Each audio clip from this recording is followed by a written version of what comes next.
Well, Agency Enlightened is here, ladies and gents. I hope you enjoy this module as much as I enjoyed making it for you and delivering it to you today for free. Oh my God, for free from my heart and from the heart of all of humanity. Enjoy and know that I am no longer in business. I've sold pretty much all my equity in Better AMS. I'm now an inactive partner who holds a minor stake, and that is official, signed on the dot. Wow, 7 or 8 years of running and that thing and starting it, and I am out, ladies and gents. It feels fantastic, and I pray that all of you who are going on this journey are served well by the content in Agency Enlightened, and that it helps you reach a point where you have financial freedom and that you can live in the middle of the jungle and hold this tripod thingy with a straw hat and talk about whatever you want to talk about, okay? So enjoy this module, and know also that there's a link in the description for accessing the resources and the action items that you need to, complete whatever the module is. It's all there, it's all free. And know that if you want to support the nonprofit that I'm starting called Satori, you can go in the link in the description and you'll be able to opt in to be notified when the Satori podcast goes live, which is going to be probably in a matter of 2 or 3 months or something like this.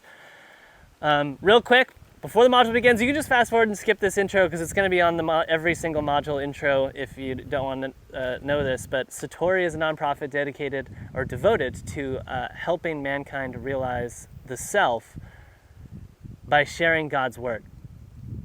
So that's what I want to do, and that seems to be where all my energy is going these days. If that sounds interesting to you, you can go and check it out and drop your little email in the landing page thing, okay? Thank Jesus, Krishna, Buddha, Mary, Mother Teresa, and all the great sages and avatars that walked on this earth. May it be so that all of what is spoken out of Satori is heard and understood by all of mankind, and that it is felt as the gift that it is from my heart, okay? Mwah! I love you all very much. All right, ladies and gents, how exciting. We are going to be starting the personal mindset module. I can't even begin to explain how long it took to build this thing.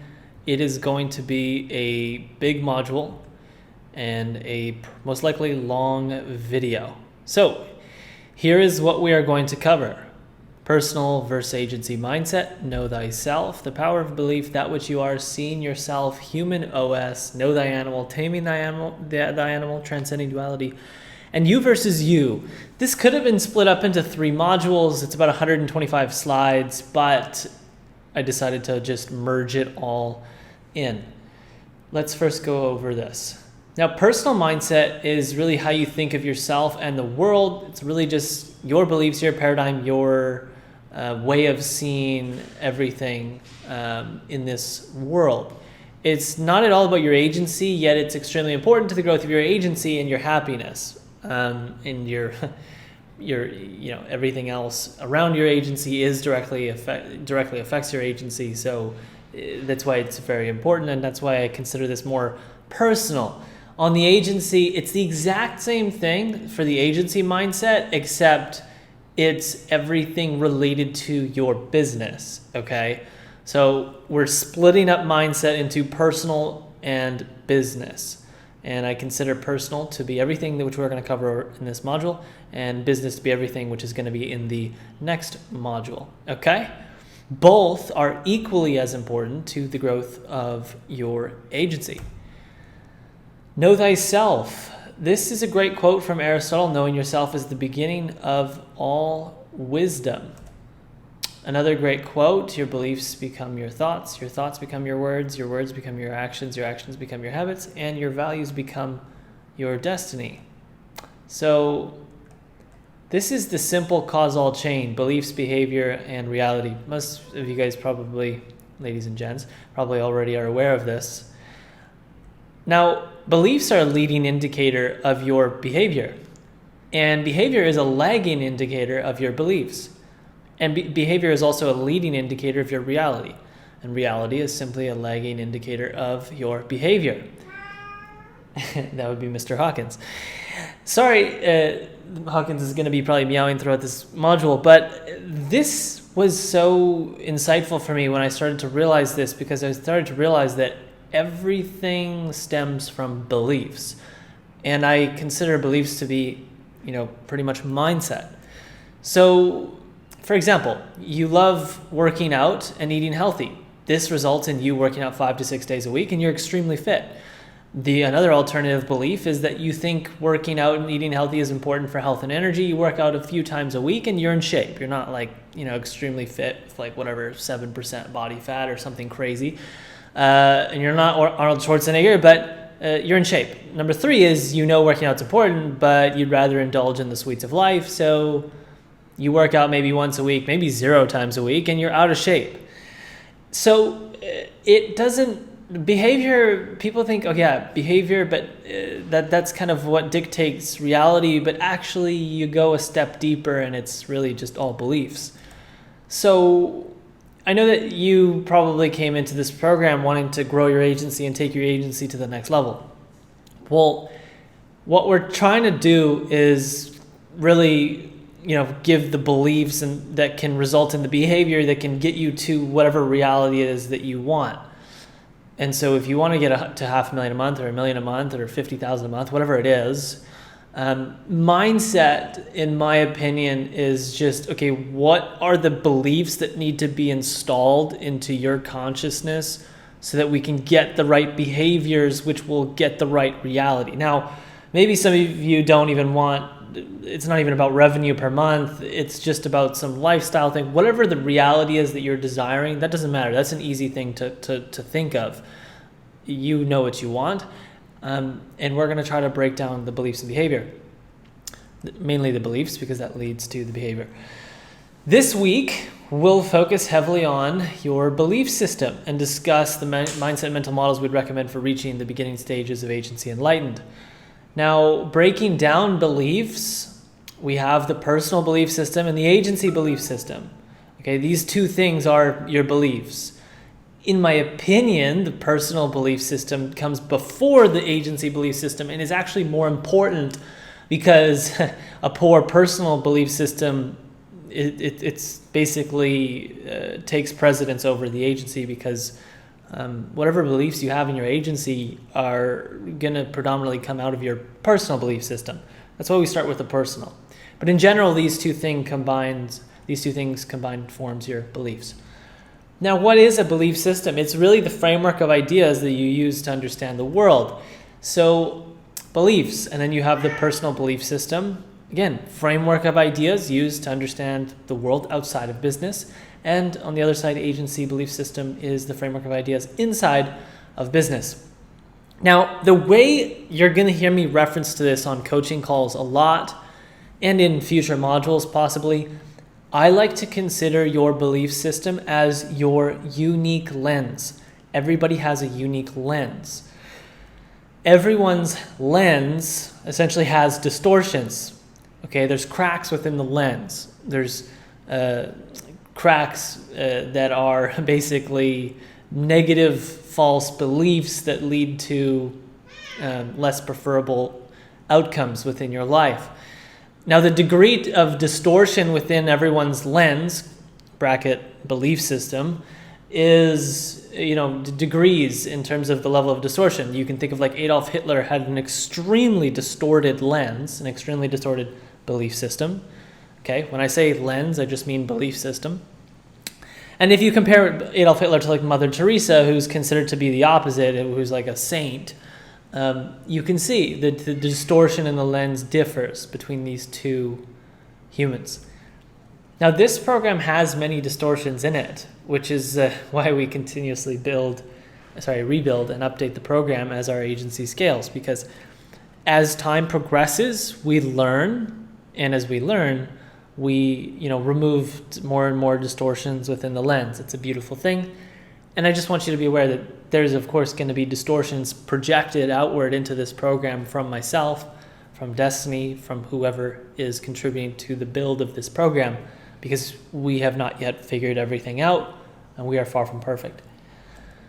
Now, throughout the program, as I said, you're going to hear me reference to the lens many times, and I'm just referring to your belief systems or someone's belief systems.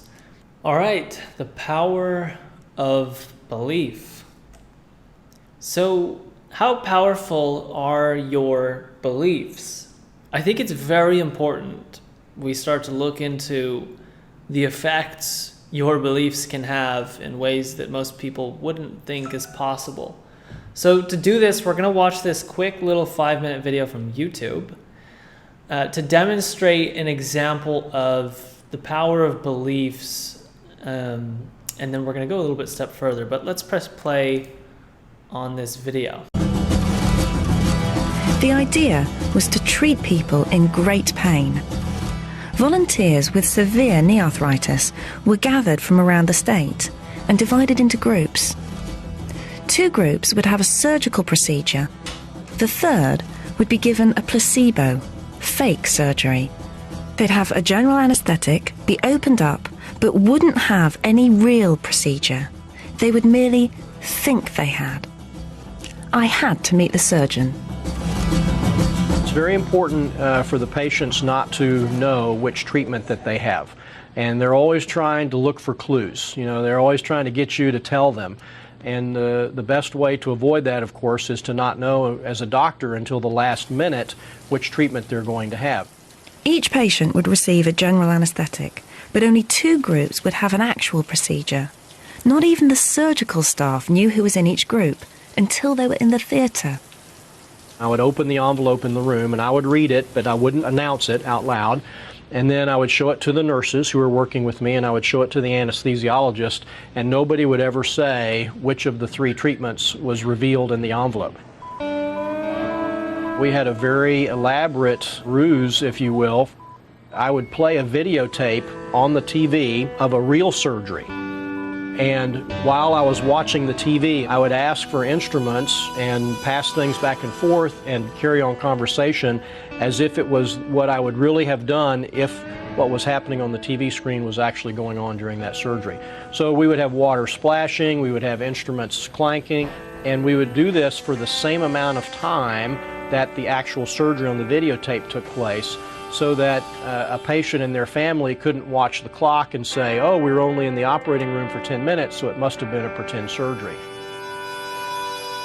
All this acting felt a bit weird to a doctor trained in standard surgical procedures. In the big picture, always in the back of my mind, I was thinking, good gosh, here's a patient who we're pretending to do surgery on. We're not really doing surgery, and you know, I'm a physician and a healer after all, and is this kind of really, you know, the right thing to do? Or what have I gotten myself into? It took 2 years for the study to be completed. Finally, it was time for Dr. Mosley to hear the truth from the patients themselves. I would say, if you think that the surgery helped your knee, I want you to give me a thumbs up. If you think the surgery didn't help your knee, I want you to give me a thumbs down. And if you're not sure or you're kind of neutral, just hold your hand flat. Twist your knee The verdict? Success for every group, fake or genuine. Sham surgery had worked. The patients who had it were astonished. The response ranged from, "You've got to be kidding me, I can't believe it," bewilderment, "There must be a mistake," because they all felt so strongly that something had happened to change what was going on inside their knee. During your training, what were you taught about the placebo effect? Nothing. I had no clue. I went from being a skeptic to a believer. I realized that we were really onto something. There are clearly cases where we do surgeries and it's as much or more the patient's feeling about the surgery that influences the result as the actual surgery itself.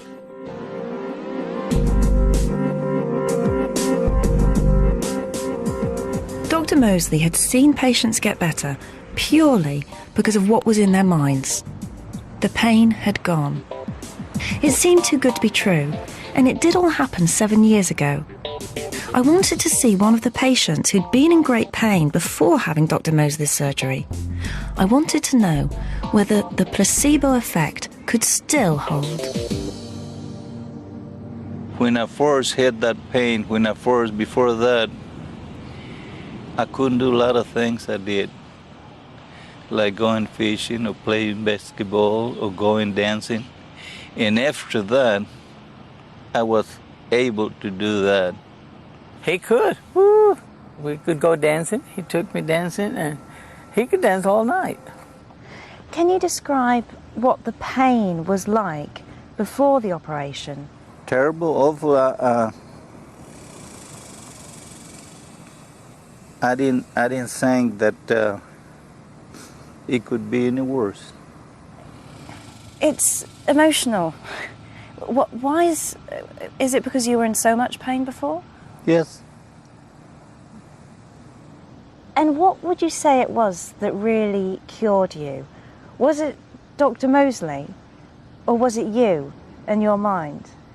That is kind of a intriguing question, you know, because I got to credit Dr. Mosley for doing what he did. But it was my mind that cured the problem.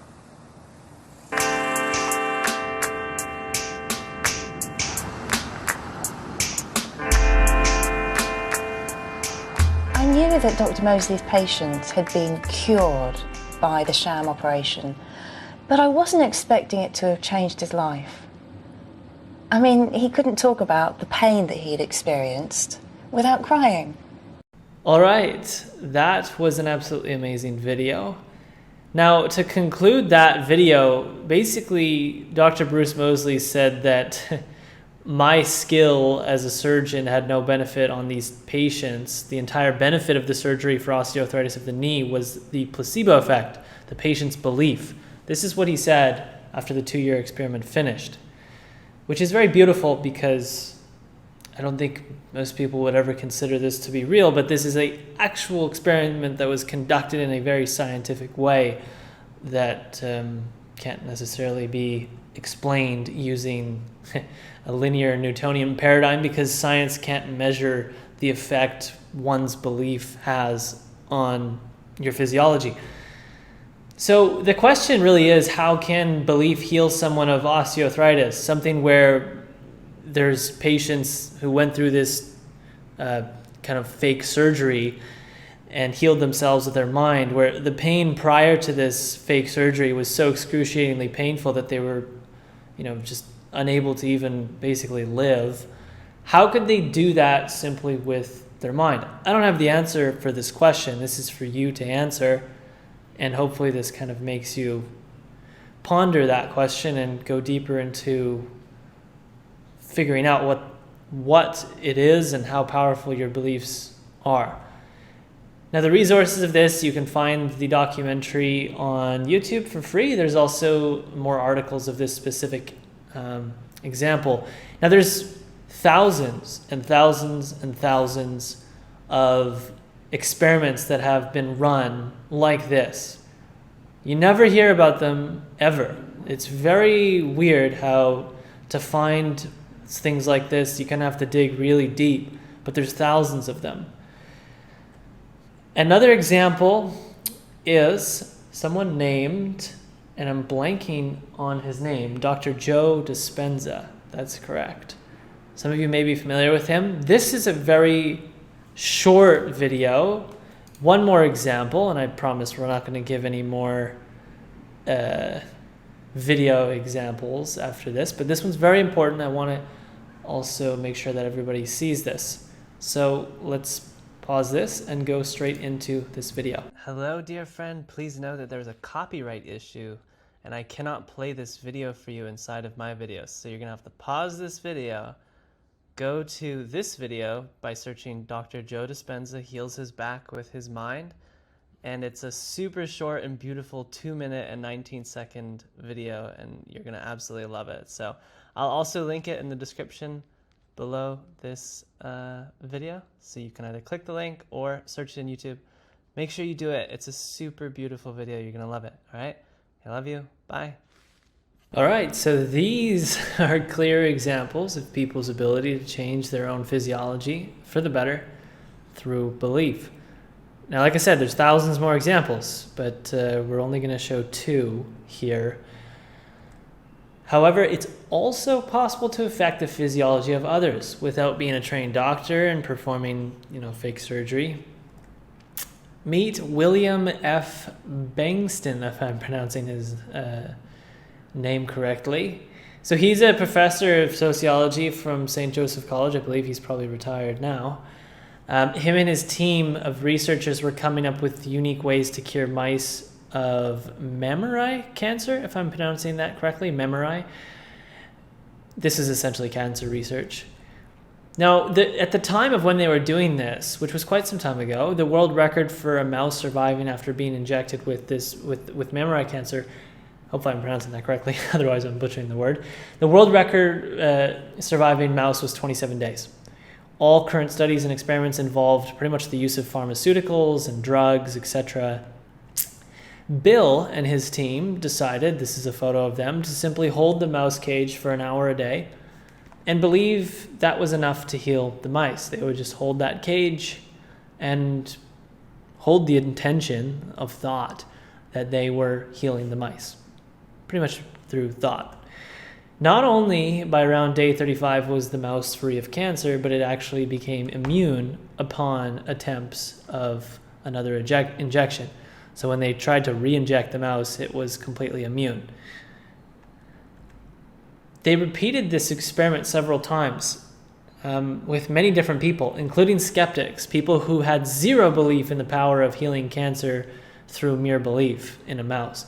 In many cases, not all, they were successful, and someone who was a complete skeptic had no belief whatsoever in the power to heal a mouse.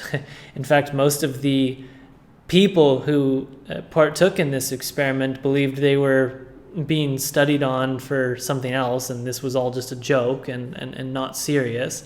So they were that skeptical to where they didn't even think this was actually about the mouse, when in reality it was, and they were successful in healing it to their surprise, which completely shocked them. But lastly, they tested this experiment where the person performing the hour per day of healing was miles away from the mouse. And so imagine you're a mile away from a mouse that was injected recently with this cancer, and you just held the intention of healing it. The results were still the same. Again, not 100% success rate, but world record breaking success rate, without any drugs, without any pharmaceuticals. Absolutely shocking. Now, if you want to check this out more, you can do your own due diligence. Bill has continued his healing practice and successfully applied it to humans in different forms and different ways. Again, by no means am I saying that pharmaceutical drugs and stuff is bad for you. I'm just saying that they healed a mouse of a certain type of cancer without any form of drugs, and it was with belief alone. And you can check his stuff out if you want to research more into what he does. Again, this is another example. There's thousands of examples of things like this. BengstonResearch.com, and he's got some articles that were published. So the question is, how is it that people, including skeptics, could heal a mouse of cancer, breaking the world record with or without even touching it, no pharmaceuticals, no drugs, nothing, with or without being in close proximity? Again, this is for you to answer. Now let's imagine that you took part in this experiment. What part of you was able to heal the mouse? Let's say you were somebody that partook and you were able to successfully heal the mouse. Now let's say that you're reflecting deeply upon what just happened. You were a mile away from the mouse. You held the intention and the thought of healing the mouse from the cancer injection that it got, and you were successful. What part of you was able to heal the mouse? You were a mile away. You didn't touch it. You didn't do anything. You just thought about it. I'd like you to just think about this for a moment. Now, here's what we do know. With or without touch, we know the experiment was able to heal the mouse. Close or far, we know the experiment was successful. And focused intention. This is essentially the only cause in this experiment, was the person's concentration upon the mouse.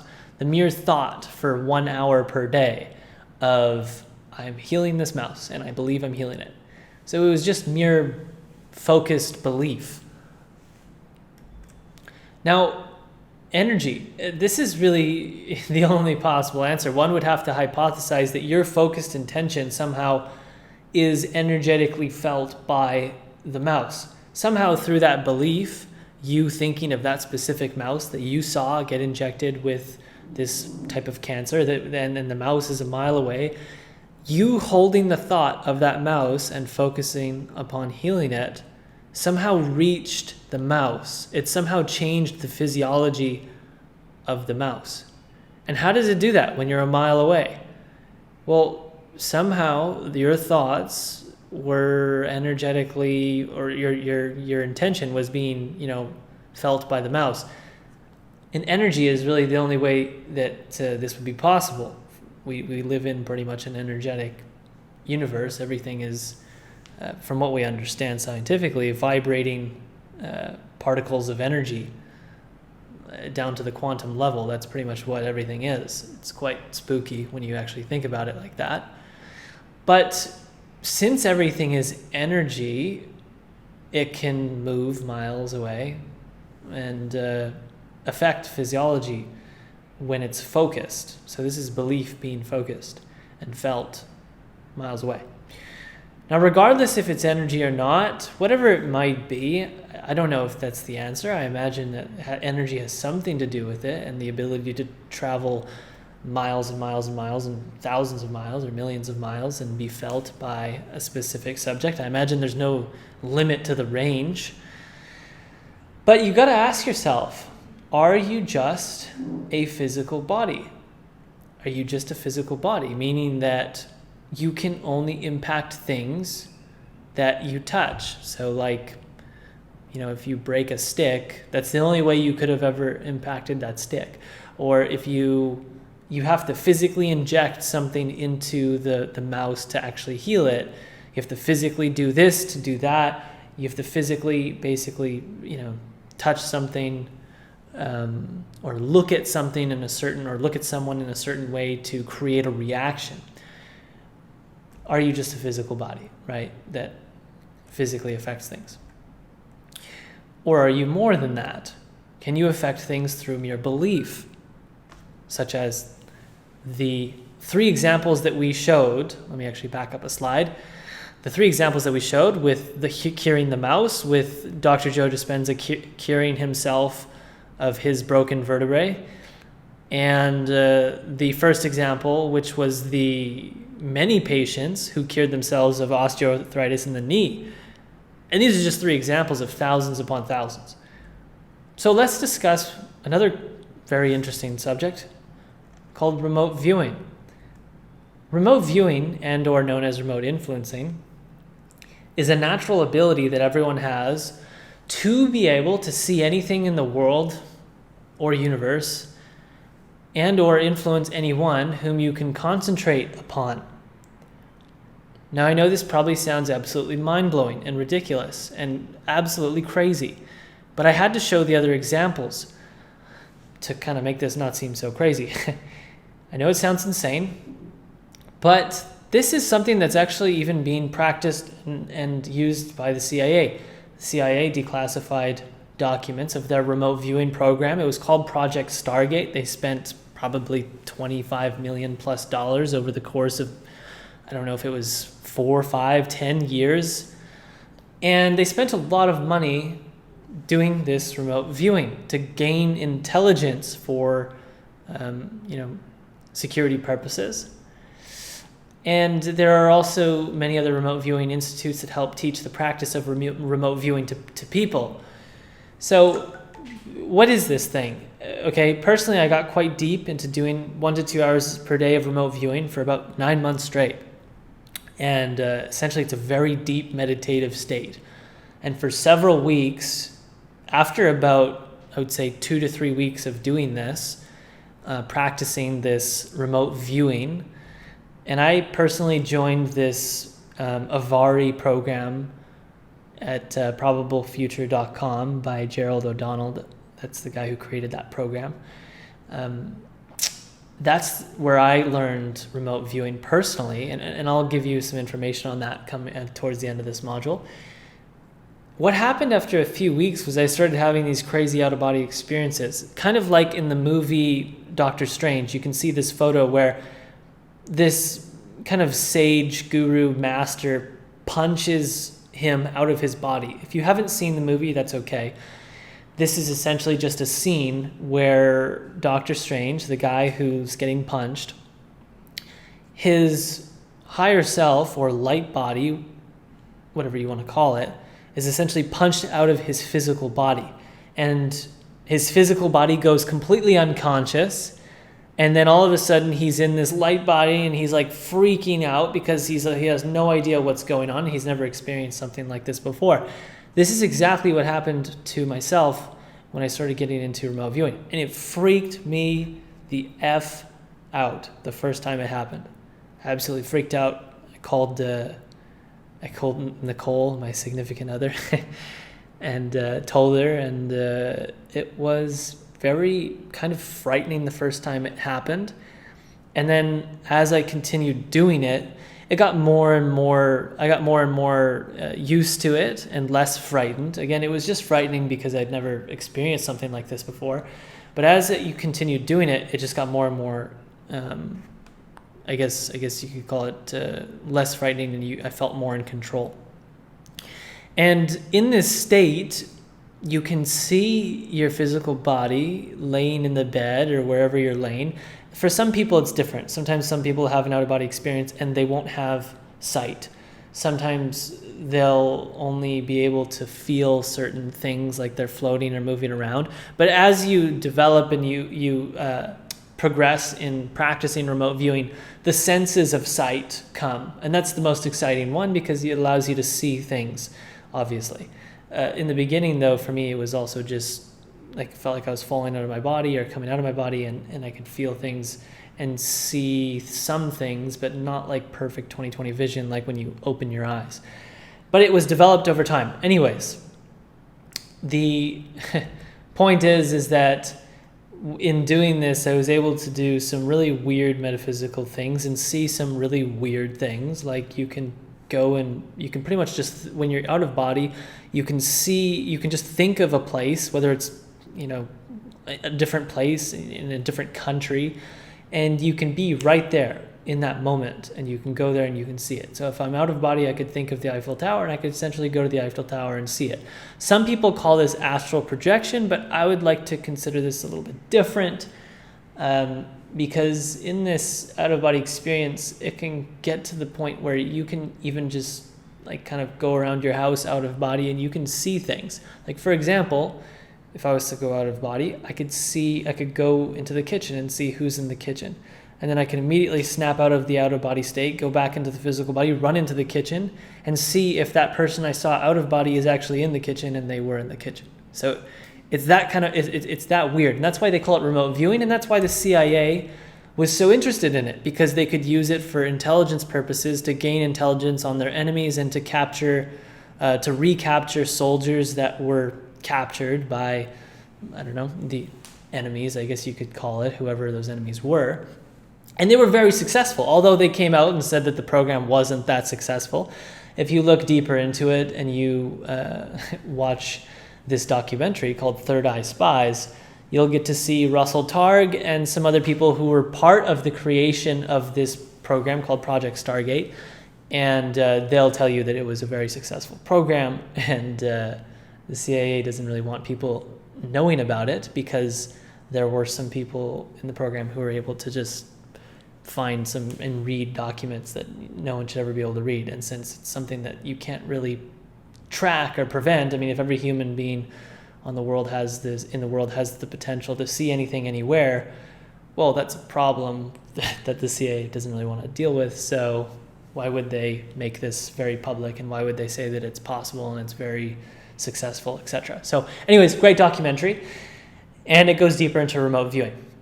Now, the Monroe Institute is a different program/course institute that teaches remote viewing. I've only gone through some of it, but I liked probablefuture.com more, which is the Avari program, the one you see on the bottom. And these are some resources you can check out. By no means am I saying you should go into this and start practicing remote viewing. The purpose of showing this and sharing these weird experiences is solely so that we can get deeper into how powerful your beliefs actually are, and how they can affect reality, and some of the weird things that can happen with merely beliefs. So like I said, don't get lost in a rabbit hole. Sole purpose of this, expand your mind on the power of your belief. So in another video in this program, actually in one of the action items, we are going to discuss remote viewing in greater depth, and I'm going to basically give you the website link for the program that I personally went through, which allowed me to have these out-of-body experiences, which was really cool and really amazing, and really helped me expand my mind in terms of what's possible solely through belief. Now, this is a very great book. I highly recommend it. It's called Mind to Matter. And if you want to read about dozens and dozens of more examples and really blow your mind and just give you an absolute, just holy shit, I cannot believe what I'm reading, and just mind expanding stuff, read this book. Absolutely amazing.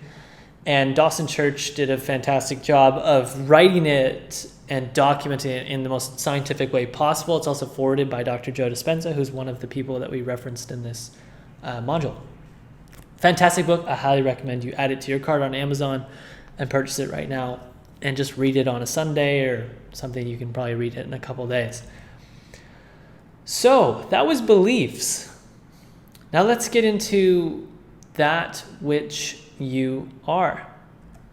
So let's talk about the mirror. Everything in your life is a reflection of that which you are.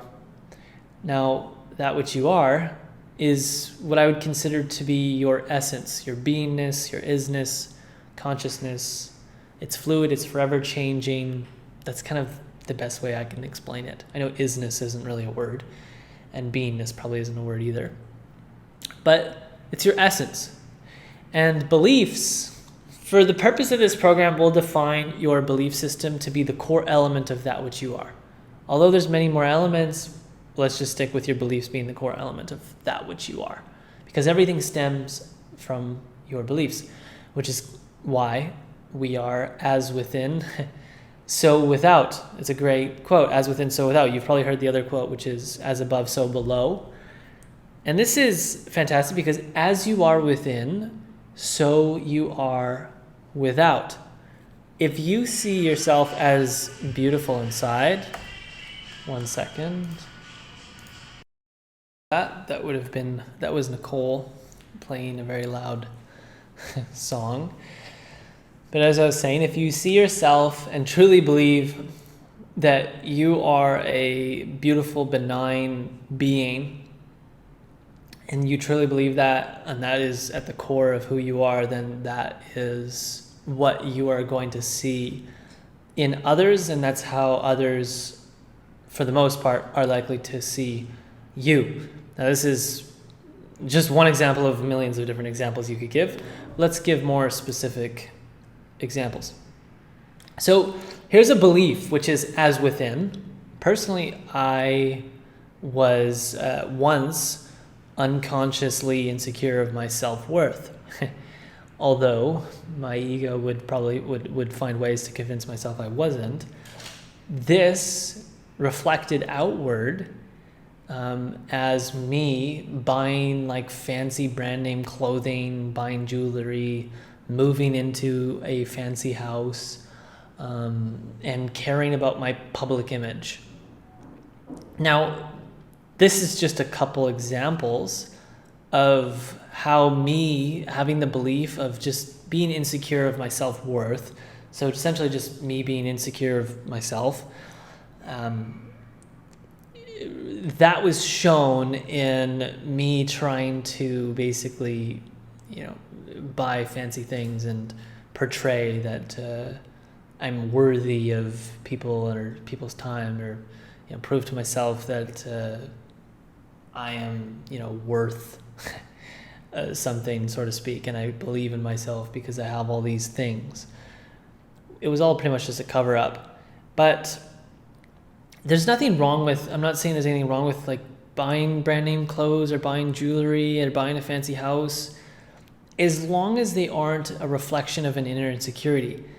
So for me, I easily knew these things were an inner insecurity because I remember thinking, what if I lost all these things? Like, what if I lost the jewelry I had, or what if I couldn't afford to live in this house, or, you know, what if I just lost all this stuff? That's when I realized, I kind of like imagined that and freaked out. I was like, holy shit, I got anxious inside. And right there, fortunately, I had the ability to observe the emotions that were felt in that moment. That's when I realized that this was a problem and it needed to be fixed, and that there was some inner insecurity that was being masked by these materialistic things that were being purchased, or the way I was trying to portray myself on social media. This was a few years ago. And that's one example. Here's another example. A belief as within. I cared more about making money for myself than client results or team.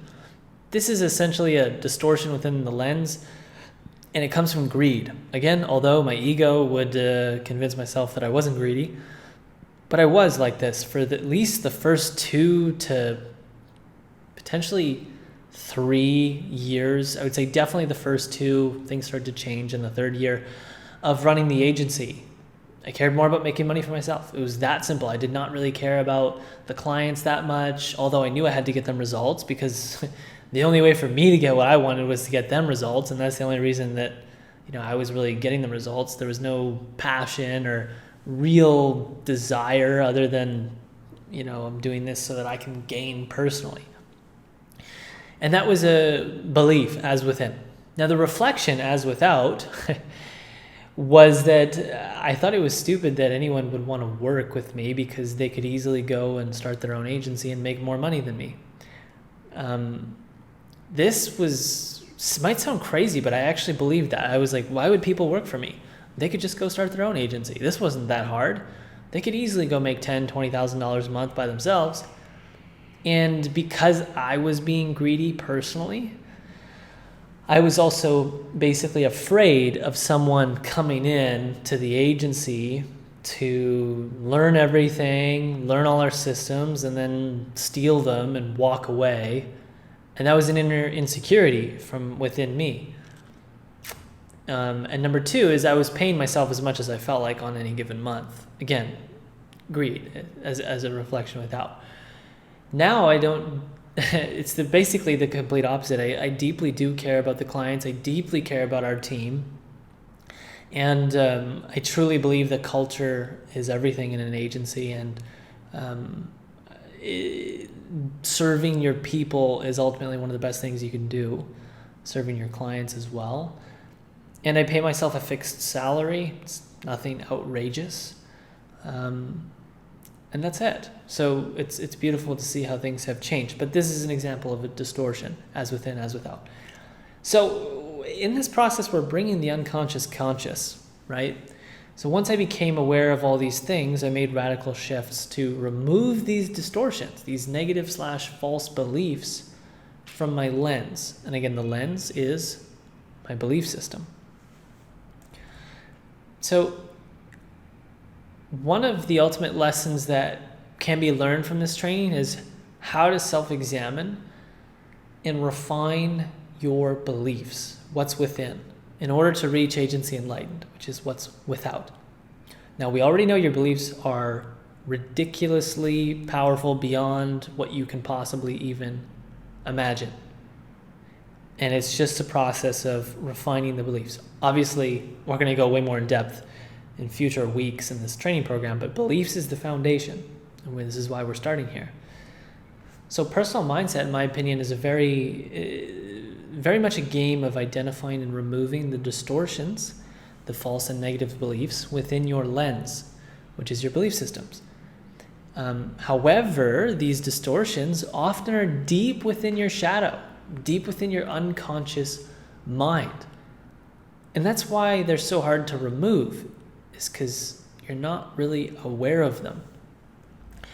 And Carl Jung, again, this quote, until you make the unconscious conscious, it will direct your life and you will call it fate. It's truly that simple. And in this, he's referencing to the shadow, what is unconscious, that could direct you down a path that you don't like to go down, is your negative/false beliefs. Actually, I had a friend who asked me a great question. He said, what's the false belief you're believing right now that's holding you back from reaching the next level?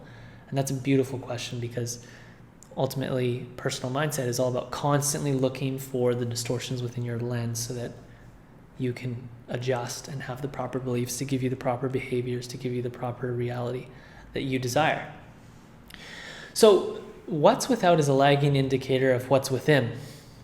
More blatantly stated, your reality is a lagging indicator of your beliefs. Absolutely beautiful. So change your beliefs, and after you change your beliefs, your reality will change. Again, it's a lagging indicator, meaning it's not going to change immediately, but it will change over time.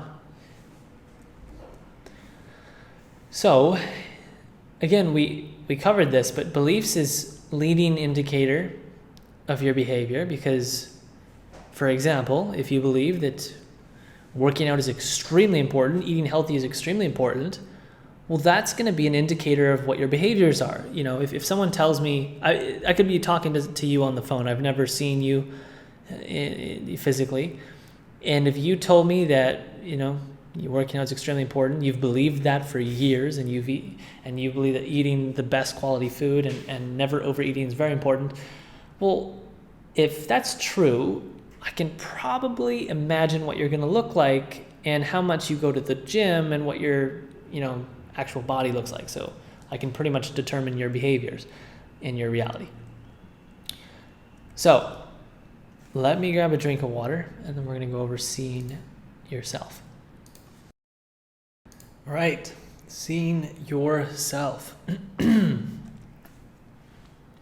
Here's a simple analogy in order to better understand how we can identify distortions within your lens. And to do this, you'll need to imagine yourself as a computer, just for the next 10 minutes, and then we can move on. So your body would equal hardware, the hardware of the computer, basically the physical components that make up your computer. And the mind would equal the operating system of the computer. Now, the hardware in a computer, like I said, it's the physical components. The benefit of better hardware is like better CPU, memory. It's basically just a faster computer. And the body you control is your hardware. So your body, you can consider that your hardware. And the benefits of a better body, better hardware, is more energy, longer life, less downtime / sickness and disease, greater self-esteem, more time and results. Basically, you're going to be more productive and get more done and be happier than most people if you have great hardware from a body standpoint. Now, the operating system, again, in the computer is like the system software that manages the computer hardware. The software resources is essentially the brain. And the benefits of a better operating system in your computer is like better productivity. It's much easier to use, it's easier to report, enhanced security. One of the things that makes Apple's computers as popular as they are is their operating system and how radically different it is than Windows. Some people, absolutely live and die by it. Personally, I actually really love it. Transferred over, I was a Windows fan for many years and tried a Mac and fell in love with their operating system. Now, if we take this to you as a human being, the OS in you is essentially your mind. This is your lens, your belief system. And the benefits of a better OS leads to more energy, longer life, less downtime, greater self-esteem, more time and results. Same as the hardware. Now, how did you get to be you? It all started here. limited hardware, and a primitive operating system. This was you. Now, hardware progresses naturally over time. Assuming you have food, water, and shelter, generally speaking, this progresses naturally. Your operating system does not progress naturally over time. You don't just become an educated adult naturally. Your OS is programmed into you by those who raised you. So whoever raised you, it starts out there. If it was your mom, if it was your dad, if it was both, if it was your auntie, if it was your cousin, whoever basically had the most influential impact in raising you from, becoming a baby to a child to teenage years, basically who raised you, who supported you, right? Then you have close family. This is probably the second stage of most heavily influencing you. Then you have school, the school you go to, and then you have friends, and then you have self-education, which is like basically the books that you read and the things that you do to educate yourself. But primarily, you and your operating system is programmed into you by those first few things. Who raised you is by far the most predominant and heaviest influence. And then close family, this is like brothers and sisters, and then school and teachers, friends. Some people never went to school, so that's another thing. Now, for some people, there's a point in their life where they become conscious of the unconscious. They realize that who they are today and many of their beliefs were programmed into them. Very simple, basically like a computer. Now, there's three categories of people. I'm kind of generalizing here. There's one category which never becomes conscious. I like to consider this kind of Matrix-like. If you've seen the movie The Matrix, which is an amazing movie, highly recommend it. It's kind of like people in the Matrix. They're not conscious of being in the Matrix. And then there are the people who become conscious and they gradually uninstall many programs that were programmed into them that are false, negative, distorted beliefs. And then there's some people who they become conscious that they were programmed and they just freaking begin hitting the reset button and just burning and throwing so many programs into the trash, and they start reprogramming themselves. Now, really only the first one is bad. The second two are good. So your OS is more important than your hardware. Unlike computers, our OS determines our hardware. This is essentially epigenetics. If you're familiar with epigenetics, it's a type of science, and I believe it's in biology, that your perception and your belief of the environment affects your genes. So how you perceive your environment and everything you're looking at determines your genetics. People used to think in science, they used to think that you're born with your genes and you can't change your genes. That's not true. Your genes are very malleable, if that's the right word, and they can be changed through mere belief, which is why operating system is exponentially more powerful and will be the core focus throughout the rest of this module. Hardware was kind of just used as a reference to help kind of get this point hammered down. Now, an example, not having a fit in shape body, that's hardware. But at the core, that hardware of having a fit in shape body stems from a belief, which is your OS. So the OS is more important, is what we're getting at here, because that's actually what creates the hardware. Not within the computer world, but within our bodies. If we're applying this analogy to our bodies, operating systems are drastically more important. So now that we have some context, let's dive deep into understanding kind of the subcomponents of the human operating system and how we can upgrade it, which is really the purpose of this module. That would be Mr. Hawkins. Let me let him out of the room. All right, sorry about that. So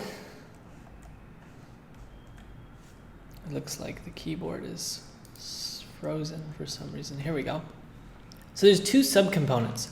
We will imagine our HumanOS, we're talking about the human operating system, is broken out into two kinds of OS. There's Animal OS, and this is our more primitive operating system that's innate within all of us. It's your reptilian brain / the million-year-old mind, which is programmed for survival and runs off of basically fight or flight.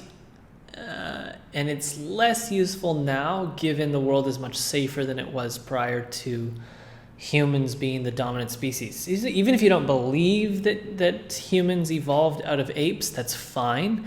Humans have been around, though, for a long time, and even just 200 years ago, fight or flight, which is a very animalistic type of survival program that's downloaded it's in the DNA of every human being, was far more beneficial just even 100 to 200 years ago than it is today, because we have nowhere near as many wars. We have nowhere near as much death. The life expectancy of a human being is exponentially higher now than it was 100 years ago, because we have medicine, we have vaccines, we have things that can prevent diseases from killing us. And we didn't have these things 200 to 300 years ago. So science has come a long way, and it's helped us basically improve the life expectancy, and we've also done a good job, collectively speaking, to prevent wars. So fight or flight is less useful than it was now than it was 300 years ago, even just 200 years ago. Now, fight or flight, if you're not familiar with this is an automatic program that kicks in when threats to the physiology are felt. So if you've ever been in a life-threatening situation, that's fight or flight. If someone pulls a knife and they look like they're threatening to stab you, that's when you know you're feeling fight or flight. Essentially, you have insane amounts of adrenaline that start pumping through your entire body. Your digestive system shuts down, and all energy in the body is going to the muscles in the body, and it is getting ready to either fight the person that is threatening your life, the person or the animal or whatever the situation is, or run so that you can survive. It's an automatic program. Again, it served a beautiful purpose for a very long time in the evolution of humanity, to become the dominant species on Earth. Even if you don't believe we evolved from apes, that's fine, but you can still recognize that this program was exponentially more useful hundreds of years ago than it is today. So HumanOS is the second operating system within the human the human species. And this is our more advanced OS that's innate within all of us as well. It's your more new and advanced mind, which we can generalize in stating that it comes from your prefrontal cortex. It's programmed to basically give you the power of logic and reason. This is a beautiful operating system that likely you operate more so out of than the animal one. Now, let's just define each more in depth. So HumanOS, again, this is a primitive, very old operating system that is innate within all of us, commonly known as the reptilian brain. Here's some traits. It's reactive, which is why we consider it animalistic. It uses no logic or reason. It's triggered by perceived threats to one's physiology. Fight or flight is the primary ability. It served an important role in evolution, far less valuable today. It protects your physiology. It can only really act within the immediate to short term. Now, HumanOS, which was developed over time, and scientists, I guess you could say, believe that the prefrontal cortex was evolved after, I don't know how many years, but it just evolved after a very long time. And it gave us the ability to think objectively, rationalize, and be responsive to our environment. It's basically our new intellect. It's responsive, it uses logic and reason, it can think extremely long-term if developed, and you can sacrifice short-term pleasure for long-term reward. It's relatively new, but compared to the animal operating system, and it's extremely valuable today. Without the higher operating system, you would get nowhere in today's world, whereas a few thousand years ago, if you just had HumanOS, you'd still might be okay. You'd still likely die quicker, but moving on. So HumanOS, here's some examples of things that can trigger that. I already kind of gave you some, but if you step on a rattlesnake, someone breaks into your house, someone honks their horn at you, someone screams at you, a heated argument with your partner or friend, coworker says something you don't like, you hear someone disagree with your opinion, someone interrupts you, you can see that these are basically different types of triggers that can trigger you to enter fight or flight or feel less preferable emotions such as anger or rage or, apathy, humiliation, anxiousness, these types of emotions, which we would put under our animal operating system. Now, some of these things are very much equally shared throughout all humans. No matter who the human is, if someone threatens to kill you, you're going to enter fight or flight. But that's one example of a trigger. That's kind of an example of a trigger that's very commonly shared. Another example is one that's very unique to your distortions in your lens. For example, if you really don't like, let's just say that a friend of yours says that you're stupid, and you have a distortion in your lens that kind of where you're insecure about your, let's just say intelligence. And that really hurts you and you get really angry. Well, not everybody has that distortion in their lens that they're insecure about their intelligence. And so that's an example of something that might trigger your animal operating system to activate. Meanwhile, other people don't have that issue. Some people might have that, but not everybody has that problem or that distortion. So not everybody can be triggered by someone calling them stupid, basically. So there's different types of triggers. There's some that all humans share equally, like life-threatening situations that always triggers your animal operating system to activate. And then there's other situations that can trigger it, which are contextual based upon your distortions within your lens, your belief system.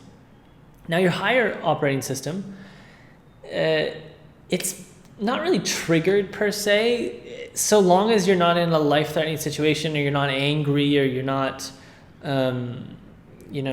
like feeling humiliation or anxiousness or anxiety.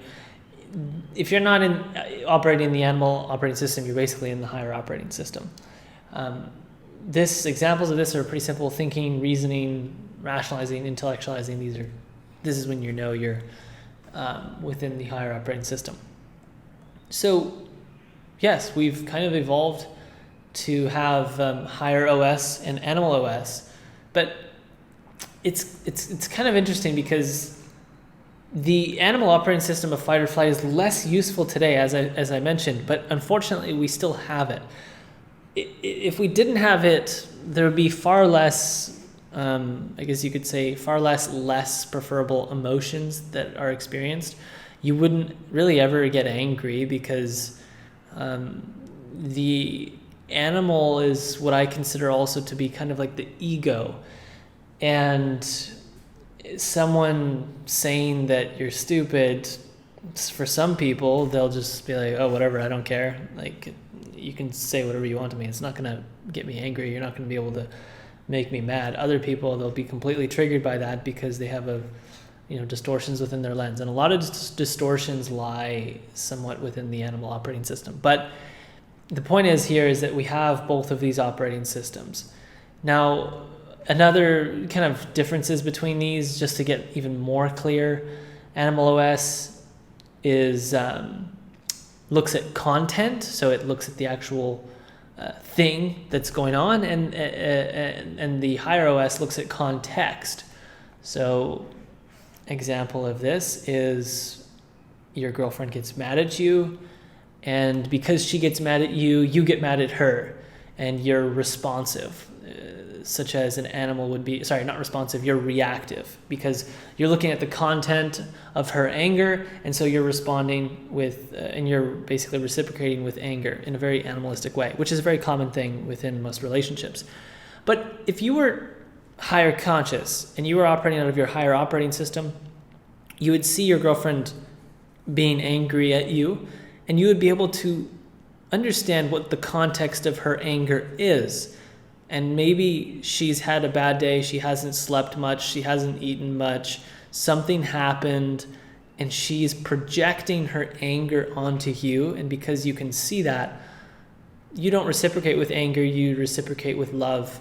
And that is context, because you're looking at why is she angry, instead of just like, oh my God, you're angry, now I'm like pissed too. That's just one super simple example. That's easy to understand the difference between content and context.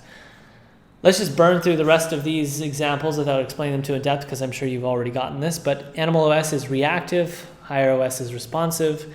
Memory recall of events. This actually came from Dr. Hawkins, one of his books, I believe.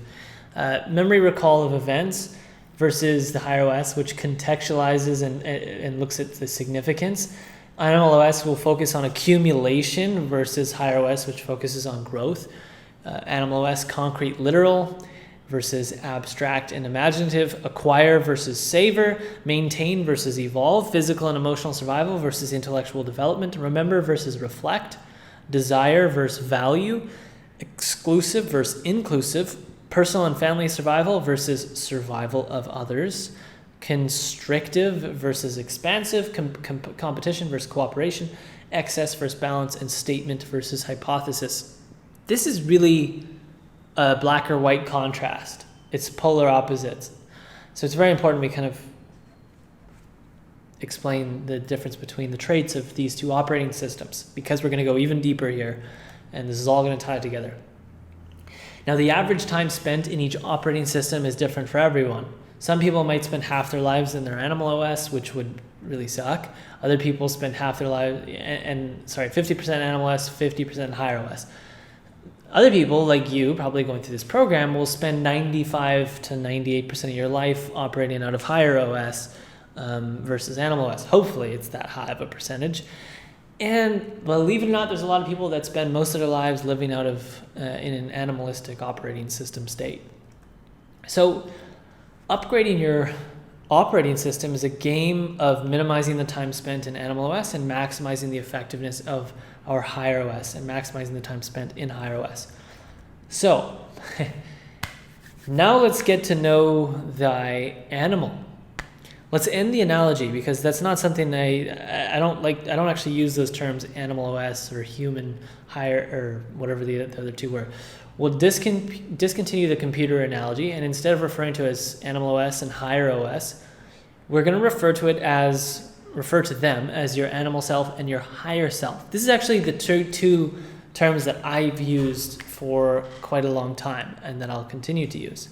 So the map of consciousness, to better understand your animal self and the emotions that will be present when it has taken control over your higher self, we will reference to the map of consciousness created by Dr. David R.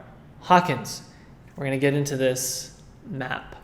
So this is a very important map. Dr. David R. Hawkins created the map of consciousness to help humans understand all the different states or levels of consciousness we can go through / experience. And every human on Earth in this very instant has a level of consciousness, basically, that can be placed on this logarithmic scale from 1 to 1,000. And right now, as you watch this, you're most likely in between 400 to 499. This is the level of logic and reason. Experiencing the state of reason is pretty much what you would be experiencing if you're going through this program, because it's designed to help you understand how to grow your agency.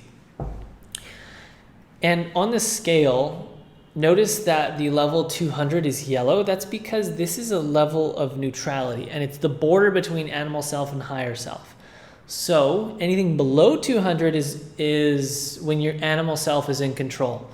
This is the irrational, animalistic, fight or flight, anger, regret, despair, blame, scorn, craving type emotion that you would feel person that activates. And that's when you know you're in your animal self, basically.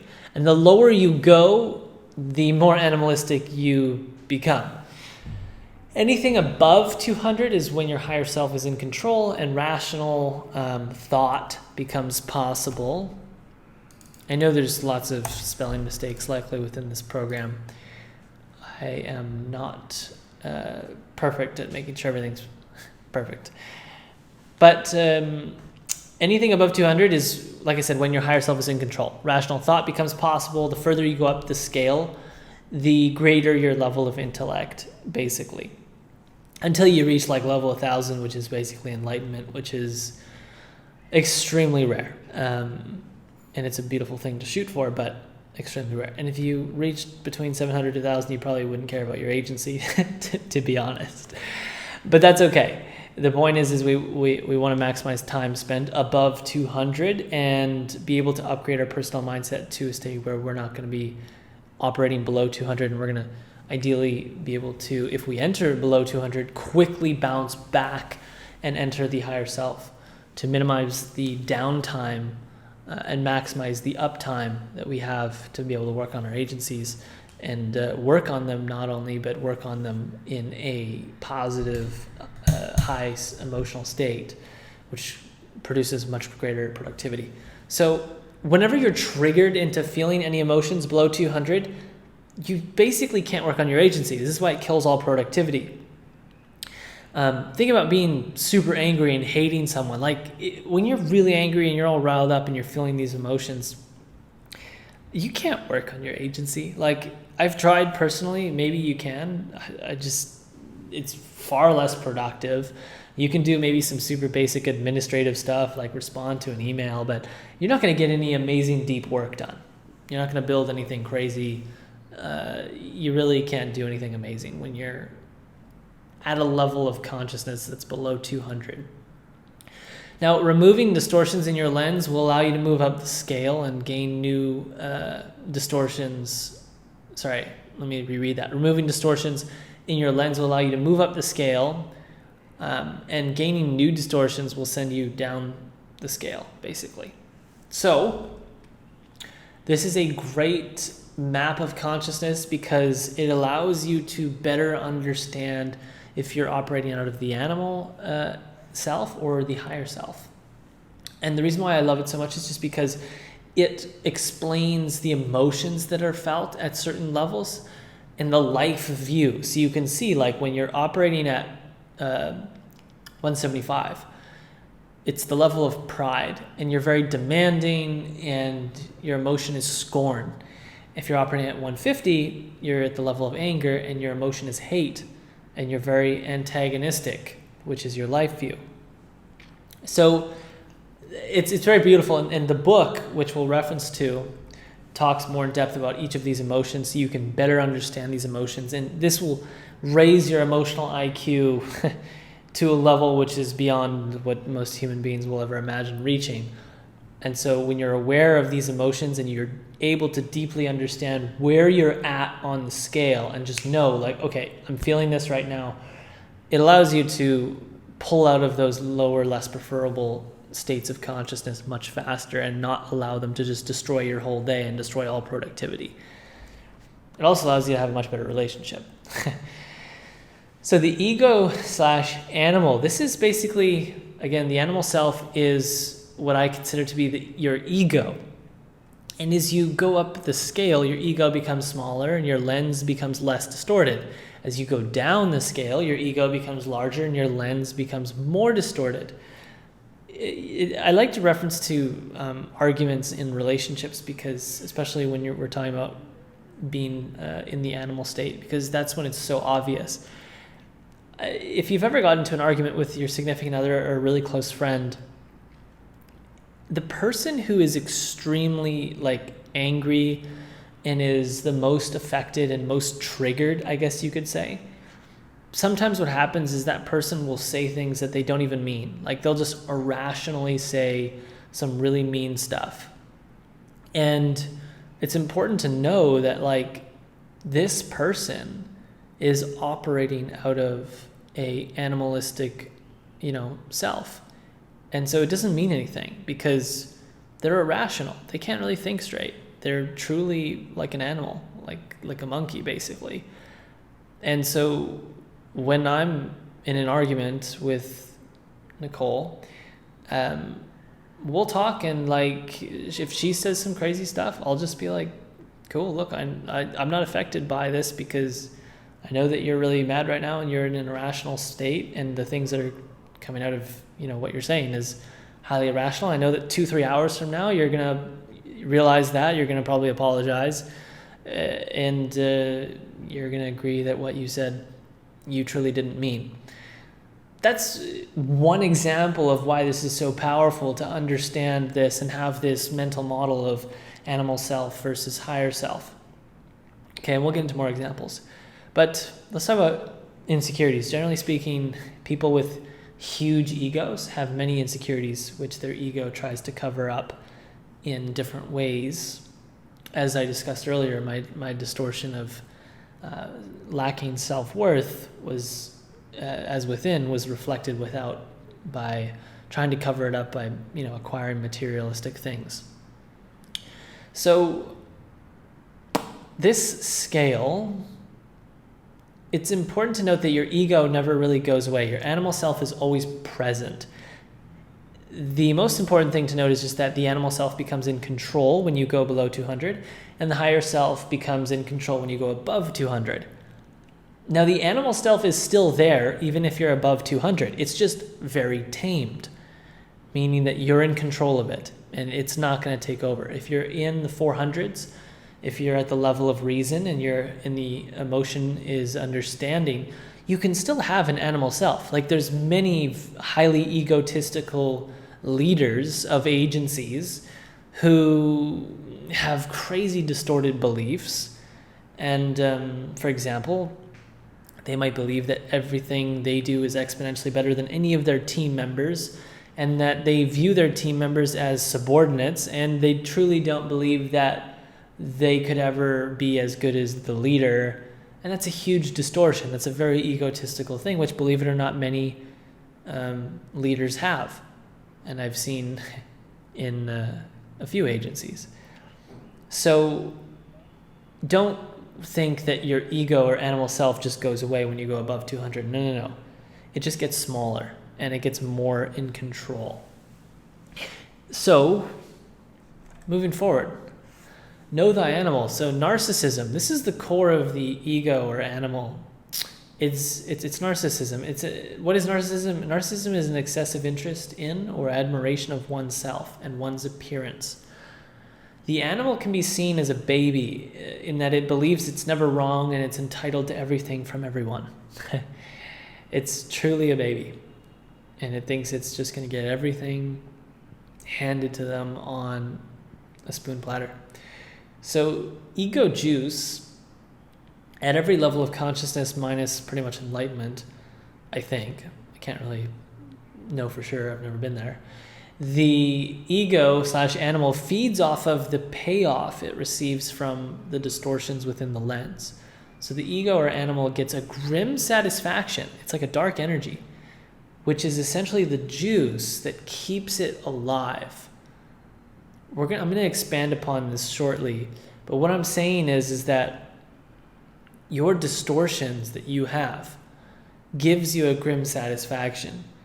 For example, if you get into an argument with, again, I use this as a lot because it's really easy to understand. If you get into an argument with someone and you're not willing to apologize, and you're not willing to see that you had a part in the argument getting to where it got to. Let's say that you did actually have a part in the argument starting, and you didn't really do it much to make it better. You actually made it worse, but you're not willing to admit that, and you're being so prideful, you're too proud to admit it, and so you're not going to say sorry. Well, that's a distortion within your lens, basically. We could sum that down to being the inability to take responsibility. That could be one way it could be defined. But what is the juice? What's the payoff that you get from that distortion? Because why do we have distortions in the first place? It's because we get payoffs from them. And usually we're unaware of this juice, this grim satisfaction that we get, this dark energy. Now, in this example of not apologizing, not admitting you're wrong, not going to the person that you got into an argument with and saying, hey, I'm sorry, I did this, please forgive me. what do you get out of that? What's the satisfaction you get? Okay, well, clearly it feeds your ego because you believe that you're never wrong. But what's the satisfaction? It's innocence. And why is innocence? Why do you receive a grim satisfaction from feeling innocent? Because the person who feels innocent feels like they did nothing wrong. I did nothing wrong. I'm a victim. I was attacked, and I'm innocent. I really did nothing. And that feeling of innocence is addictive, and it gives this juice. It gives this kind of dark energy, basically. It's a grim satisfaction. And so that's one example of one distortion and the grim satisfaction that's received from it that keeps people hooked and keeps people in these negative feedback loops of never being able to admit they were wrong or never being able to take their part and apologize to their partner, apologize to their friend, and take responsibility. And believe me, there are a large percentage of this population doesn't have the ability to do that. I didn't have the ability to do that for many years. It took me a long time, probably 20 freaking years, until I was about 20 years old that I have the ability to really look at a situation and look at my part and apologize to whoever it was that I got into an argument with. Again, using this as a simple example. Now, awareness. In order to transcend levels of consciousness, we basically need to be constantly aware of the payoff / juice / grim satisfaction / dark energy, whatever you want to call it. I like to call it payoff. I also like to call it juice. Those are the two things I like to call it. We need to be aware of the juice that we receive and become addicted to because it feeds our animal, our ego. And it prevents us from getting the reality that we want, which in this case is pretty much Agency Enlightened. Now, dynamic. As you enter higher states of consciousness, the juice will change and generally become harder to identify. So if you're pretty much operating out of a space of love, the juice and the payoff and the distortions you have are going to be very different than if you're mostly operating at a level of consciousness within reason in the 400s. So here's an example of ego juice. This is actually I already said, so we're going to skip this, but I'll briefly skim through it. If you've said something or done something mean to someone you love and you know you should apologize, and there's some part of you that just finds it so hard to look your partner in the eyes and admit you were wrong and take ownership of your mistake or wrongdoing and say, I'm sorry. This part of you that finds it hard to simply apologize is the ego or animal, and which, again, at its core, thinks it's perfect, never makes mistakes. Thus, in this scenario, it's feeding off of the juice it's getting from righteousness and the feeling of innocence and perfection. Very simple, but beautiful once you realize it. It took me a long time to kind of realize, why am I so unable to apologize to this person? Why is it so hard for me to just look at them in the eyes and say sorry? It's really just the animal. And so in this example, I kind of got these balls here to say you started out at reason, there was a trigger, it brought you down to anger, and then it took you some time to forgive your partner, and then you can go back to a state of love. And there's, your emotions are constantly fluctuating up and down the scale throughout the day. So there's great power in understanding the map of consciousness, as I said earlier, because it allows you to objectively see someone go through different states, especially those closest to you, because it allows you to be more understanding of things they do or say, because you can see that the way they are acting due to negative / false beliefs comes from, most likely, in most cases, traumatic experiences, social programming, our parents, our friends.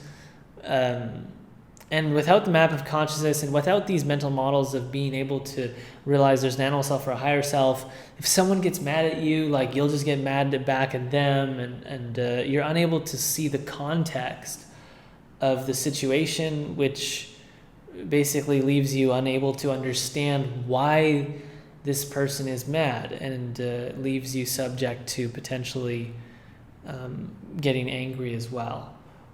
Again, I'm using anger as one example. There's many different emotions that we could use as examples. So here's another example. This is, I think, post-breakup example. So think of someone who went through a breakup or was in a relationship. I always reference relationships because it's easy to understand. And their partner cheated on them, and afterwards, for months, sometimes even years, the person who was cheated on, quote unquote cheated, feels anger and self-pity, and they act like victims, constantly feeling sorry for themselves and replaying the memory of the breakup in their minds. Why do they do this? Why do some people do this for so long and never let go? They're never able to just let go of this one situation that happened.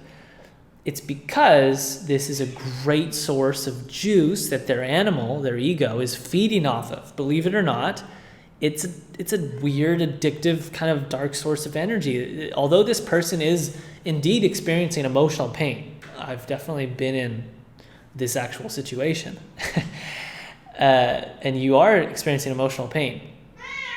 That would be Mr. Hawkins. But their higher self does want to get rid of this emotional pain, but their ego or animal self is not willing to let go of it because it's receiving this grim satisfaction from feeling innocent. Like, oh my God, I was attacked and I was innocent and I did nothing to this person and they cheated on me and they left me and blah, blah, blah, blah, blah. And you tell all your friends and you vent on your friends and your family, and it's crazy. I mean, a lot of people do this, and personally, I've gone through this. So this is why an example I'm giving. I think it was when I was about 19 years old. So it's addictive is what I'm getting at here. This is the ego juice, the juice that the ego receives from being a victim, from feeling innocent. Instead of moving on, they just love that feeling. So think of someone who's enamored by material. They always wear brand name clothes of the most lavish or unique kind they can afford. They drive luxury cars, they live in mansions, and they can never seem to have enough. They're always looking to buy the next thing, the newest car, the newest house in the best area, and fly first class. Okay, this isn't always the case, but likely this person's ego is very huge, and their public image is of the utmost importance to them. But you have to ask yourself why. It's because of distortions within the lens, and most likely, this isn't 100% the case, most likely. I'm kind of generalizing, but in this case, this is very extreme.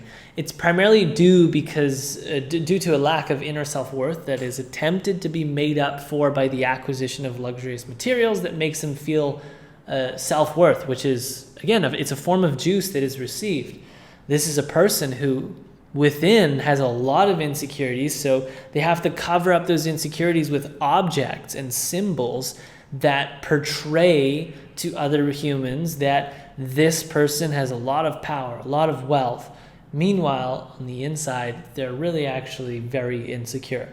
Now, this isn't always the case. I'm not trying to tell you that every single person who loves driving expensive cars and has a fancy house is very insecure, okay? That's not what I'm trying to say here. I'm just saying most likely if someone is very extreme and is obsessed with materialistic acquisition, that they most likely have some huge distortions. My brother is actually very much like this. I don't know if he'll, but by the time you're watching this, if he'll still be like that. But and I was like this as well for quite a few years.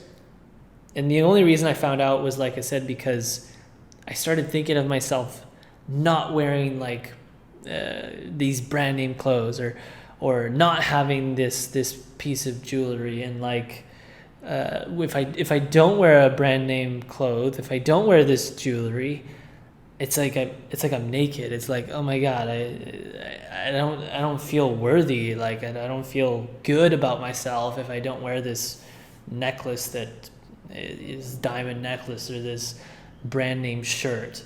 I have to have brand name clothing, otherwise I don't feel worthy. It's an insecurity, okay? So it took years for me to realize this, and sorry about Mr. Hawkins interrupting the video. It took years for me to realize this, but it's a beautiful thing, and this is just one example of ego juice. So know thy animal. The shadow, Mr. Hawkins really wants to be in this video, I'm sorry. The shadow the distortions in our lens, which feed the animal or ego, this is the shadow self. Okay, so these distortions that we have, these negative/false beliefs, they live in the shadow self. The shadow self is essentially the part of your mind that is hidden, or it's in the unconscious, and you're likely not aware of it. Carl Jung coined it the shadow, and it's to be the side of your personality that contains all the parts of yourself that you don't want to admit to having or are simply unconscious of having, which is why we call it the shadow. So, this is quite a bit, but triggers are essentially things that go against your current belief system, and all triggers that are not truly life-threatening essentially stem from distortions in our lens, the negative/false beliefs. Again, like I mentioned earlier, there are triggers that can activate the animal self, which every human being has. Life-threatening scenarios like someone pulling a knife or pulling out a gun and pointing it at you instantly is going to activate the animal self. It's fight or flight. It's instant. It's in your genetics. You can't prevent it unless you're like highly trained. But I even doubt that. I imagine anybody in a hostile situation, the fight or flight kicks in. You literally can't prevent it. So that's an example of a trigger that everybody shares. But there are triggers, like I said just a moment ago, that are unique to your distortions and your lens. Okay, so all triggers, in my opinion, need to be seen as opportunities to understand your distortions and release them. Triggers are very beautiful. Why? Because like I said, they are the things that are in the shadow. I'm saying this with I'm like moving my hands like, this is the big realization, okay? Those things that trigger you are the most important things because those are the things that are the distortions within the lens. Assuming it's not a life-threatening situation like someone's pointing a gun at you, but like someone calling you stupid, someone telling you that they hate Donald Trump and you get so pissed because you love Donald Trump, someone telling you that they think your idea is stupid and that triggers you. Again, these are distortions within your lens, because if you didn't have the distortion, you wouldn't have been triggered. Simple as that. So some triggers are extremely obvious. For example, someone says they think your outfit is terrible and you instantly erupt into anger/hate instead of simply understanding that the person telling you that is very much just judging themselves. That's really simple, right? Like if someone tells you that, hey, I think your shirt's ugly, and you erupt into anger, that means you just have a huge insecurity about yourself and you're not secure about the way you look. And someone telling you that can only affect you if you have that insecurity, which is a distortion within your lens that needs to be looked at. But also the person who would say that has a distortion within their lens, because that's a very kind of rude thing to say. And no good friend or just any human being that is kind or benign would say something like that. So that person also is distorted, and they have a insecurity as well to be able to even say that. So when you can start to understand these things, when people say things like that, you just kind of look at them and laugh, and your understanding of them and your understanding of their distortions, and they don't affect you anymore. It was so beautiful when I first had this realization that people project their distortions towards you. And once you realize this, you can not be affected by other people's words or other people's actions. Now, other triggers can be very subtle. For example, if you see a random person walk by, and as you look at them, you have a quick judgmental thought of like, wow, that person was terribly dressed. And it was just a thought for just a moment. In reality, there is no judgment of others. There is only judgment in oneself. And your insecurity is reflecting in your quick little subtle split-second thought that you may have never even recognized, or you might think, whatever, that's normal. Everybody looks at other people and judges their outfits. No, that is a distortion within your lens, and you're actually just judging yourself. And it probably stems from an insecurity of your own outfits, which you're projecting on to others. So this is very beautiful. And those subtle thoughts of like, wow, that person's like shoes are really ugly, or like whatever kind of judgmental thought, it's a distortion. It's harder to catch, but the point of this training is to make you become more aware of those subtle thoughts and more aware of these triggers, which can help you uncover the distorted beliefs within the shadow, the distortions within the lens slash within the shadow. So the powerful question one can ask oneself is simply, what can I learn from this thought slash experience slash eruption slash emotion? Or more importantly, what can I learn from this trigger? A simple thought, a judgmental thought, is a trigger, right? Seeing the person who wears what you consider to be the ugly shoes, the shoes was a trigger, right? Seeing that person's shoes was a trigger. And it's so subtle, it's so small, it's just a thought, it's just a split second. But it's so important because it's a minor insecurity within you to have that thought. Now, seeing the shadow, the big question is, what are some practical ways you can shine light upon your shadow and make the unconscious conscious so that you can begin to release the distortions within your lens, thus drastically improve your personal mindset, which will help you grow your agency significantly? Well, one of the ways is, like I just said, become aware of the triggers. That's a very practical way that can help you better understand your distortions within the shadow. That's by far one of the best ways, is identify the trigger, okay? Always be grateful after you get triggered into a lower state of consciousness like anger or scorn or hate and humiliation, whatever it is. Afterwards, you can be very grateful because it's a major lesson. Now let's talk about taming thy animal. So the first tool is introspection. Shining light on the shadow and beginning to see your distortions begins with deep introspection.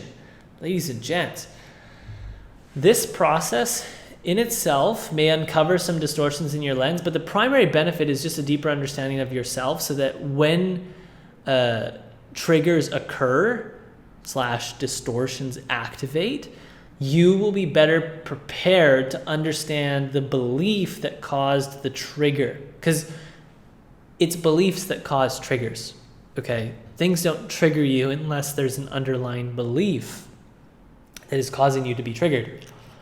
And so introspection gives us great context in our never-ending self-analysis process, which we'll get to.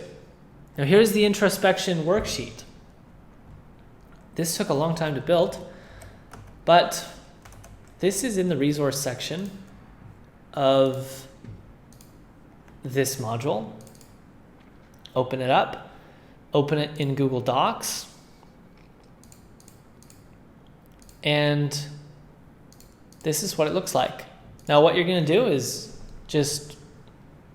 I recommend making a copy of this in Google Docs, storing it somewhere in your drive. You can print it out if you want.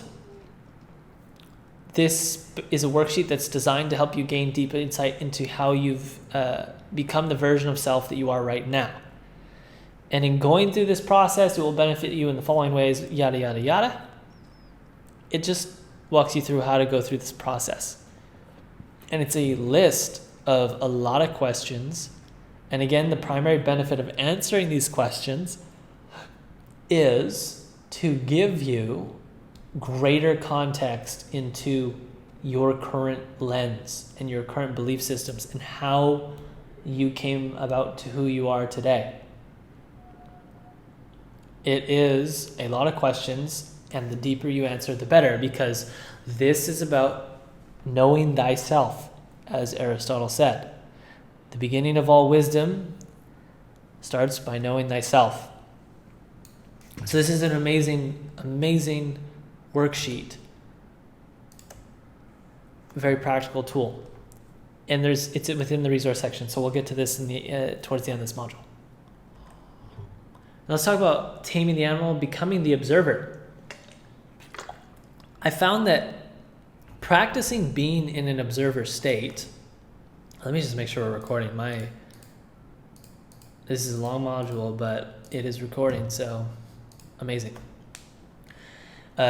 Practicing being in an observer state through meditation is the ultimate way to tame the animal and begin to become aware of distortions hidden within the shadow. So what does it mean being an observer, being in the observer state? It's basically like a third-person view.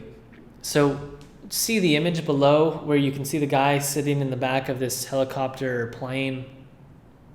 Imagine that's you. You're sitting there, and this is what it would look like to be the observer. To become the observer of yourself, you're essentially looking at yourself from a third-person viewpoint. If you've ever played a video game I think they're called third-person shooters, is I think what they're called. You see yourself from this view. Now, this is how you kind of want to see yourself always, 24/7, as best as you possibly can.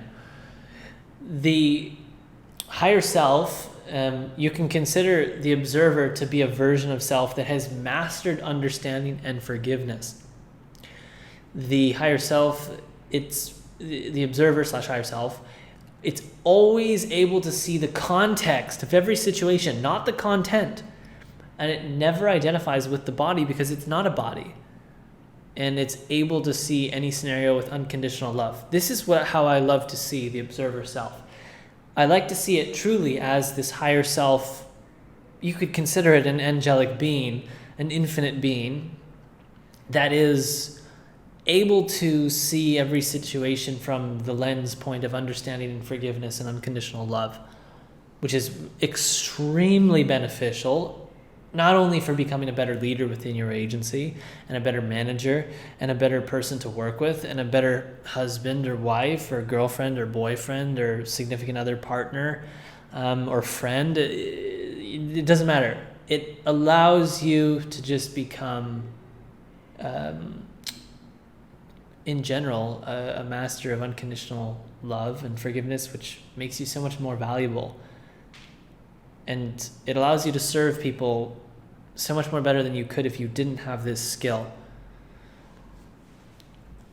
So, taming the animal, again, these are just some simple quotes. You probably are familiar with meditation and becoming the observer already. If you're not, this will be really cool for you. Here, let's read this first one. Be the observer and the awareness behind your thoughts, feelings, and emotions. Second one, so the single most vital step on your journey towards enlightenment is this: learn to disidentify from your mind. Basically become the observer. And the last one is be the observer of your mind. Okay? So observe your thoughts. Don't just, have thoughts and think that those are your thoughts and that's it. Objectively look at your thoughts that come up and observe the mind. Don't identify with the mind. Disidentify with it. Think of yourself as not the mind, but different. You're this third person view. You're the observer of the mind. You're able to objectively view yourself from this viewpoint, which is very high conscious and very unique, and it allows you to not be triggered, basically. It makes you more resilient. And you're in a much more powerful state when you're able to observe yourself in this state, because it's much harder for people to trigger you in this state. Now, meditation is basically, this is the best way I found to practice embodying the observer state 24/7. Daily meditation, 30 minutes in the morning upon waking up and sometimes in the afternoon as well. It is by far probably one of the most life-changing things I've ever done is incorporate daily meditation into my life. I know it sounds weird. Probably my 19-year-old self would have laughed at that statement. But there's so much science behind meditation. You don't even have to believe in it from a spiritual, religious standpoint. You can purely look at the science, and it is astonishing, the benefits of meditation. And within the purpose of being able to identify distortions within the lens and upgrade your personal mindset and become the observer, meditation is by far the best tool, practical tool you can use to become a better observer of yourself. And by being a better observer of yourself, it allows you to better improve yourself much faster. This is just an insane personal mindset upgrade. So we have Becoming the Observer cheat sheet here. And you can open this up in Google Docs, and then you can make a copy of it. And this is actually a 2-pager. It's designed to help you become a better observer of self. Very simple. It gives you the best practices and different types of meditations I've gone through over the years personally to help you practice emptying the mind and become a better observer of yourself. It's not just about becoming a better observer. The benefits are so huge. I mean, you're going to be more calm. You're going to have more clarity. You're going to, especially when you do it in the morning after waking up. I know some people say they have issues with like falling asleep, but if you do it in the morning, like 20, 30 minutes after waking up, not immediately, like you wake up, you have a glass of water, maybe you eat you have a toast. I recommend doing it before you have coffee because it's going to be very hard to do it when you're jacked up on caffeine. But it's so amazing, and you go through your day with so much clarity and peace, and you're far less anxious. In fact, it can completely remove any form of anxiety if it's done properly and consistently for a long enough period of time. Very therapeutic. So go through this 2-pager. There's 3 stages. There's the beginner stage, very simple. I started with an app called Headspace. It helped me just get into the habit of doing meditation daily. And then there's the intermediate stage, which talks about a simple process you can go through. And then there's the more advanced stage, which you can get to after maybe a couple months or a few months of meditating. I don't recommend jumping into this immediately unless you've done a few months of meditating. This is where we get into like out-of-body experiences and weird, more paranormal, metaphysical type stuff like I referenced earlier in this module. And I have a link to the program that I went through that guided me to learn remote viewing. I can't guide you through this. This is not my expertise. My expertise is very much in helping you grow your agency, not in becoming a master of remote viewing. But I linked it here in case it's of interest to you. And there's the link to the program that I went through. I have no affiliate commission related to this. If you purchase this program, I think it was like $150 or something, and I absolutely loved it. It allowed me to get into a much more advanced, deeper state of meditation, and it took my meditation to a whole new level. That's what I was looking for, and that's why I call it advanced. You don't need to go this far. Nobody should start here if you're new to meditation. And in this cheat sheet, there's a video here. I recommend you put it on 2x speed. And it talks a little bit more about the experiences I've had in these out-of-body experiences.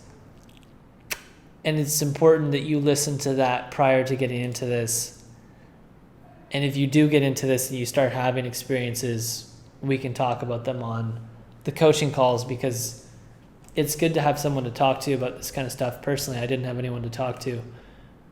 And sometimes it kind of, I wish I would have had someone to talk to about some of the stuff that was experienced. So yeah, I'm here on the coaching calls, happy to talk about whatever experience. It's okay.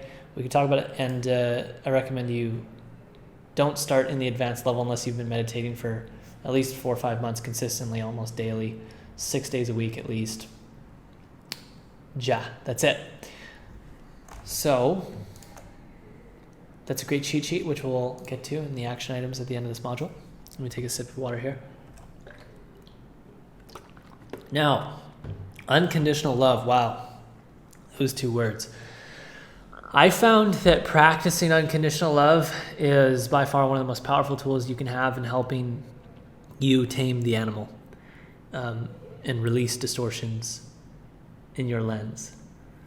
So, what is it? It is the ability to show and feel love for all expressions of life without judgment. That is unconditional love, ladies and gents. That's my definition of it.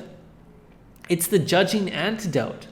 Now, the opposite of judging is understanding. This was so amazing when I realized this, because for a long time I had very judgmental thoughts, and I wanted to get rid of them. And I was like, I don't like these thoughts. Why do I have these thoughts? I want to get rid of these judging thoughts. How can I do that? And I was reading, I think it was Letting Go by Dr. David R. Hawkins. And he said, the opposite of judging is understanding. And so that was so, just hearing that was like, wow, that is amazing.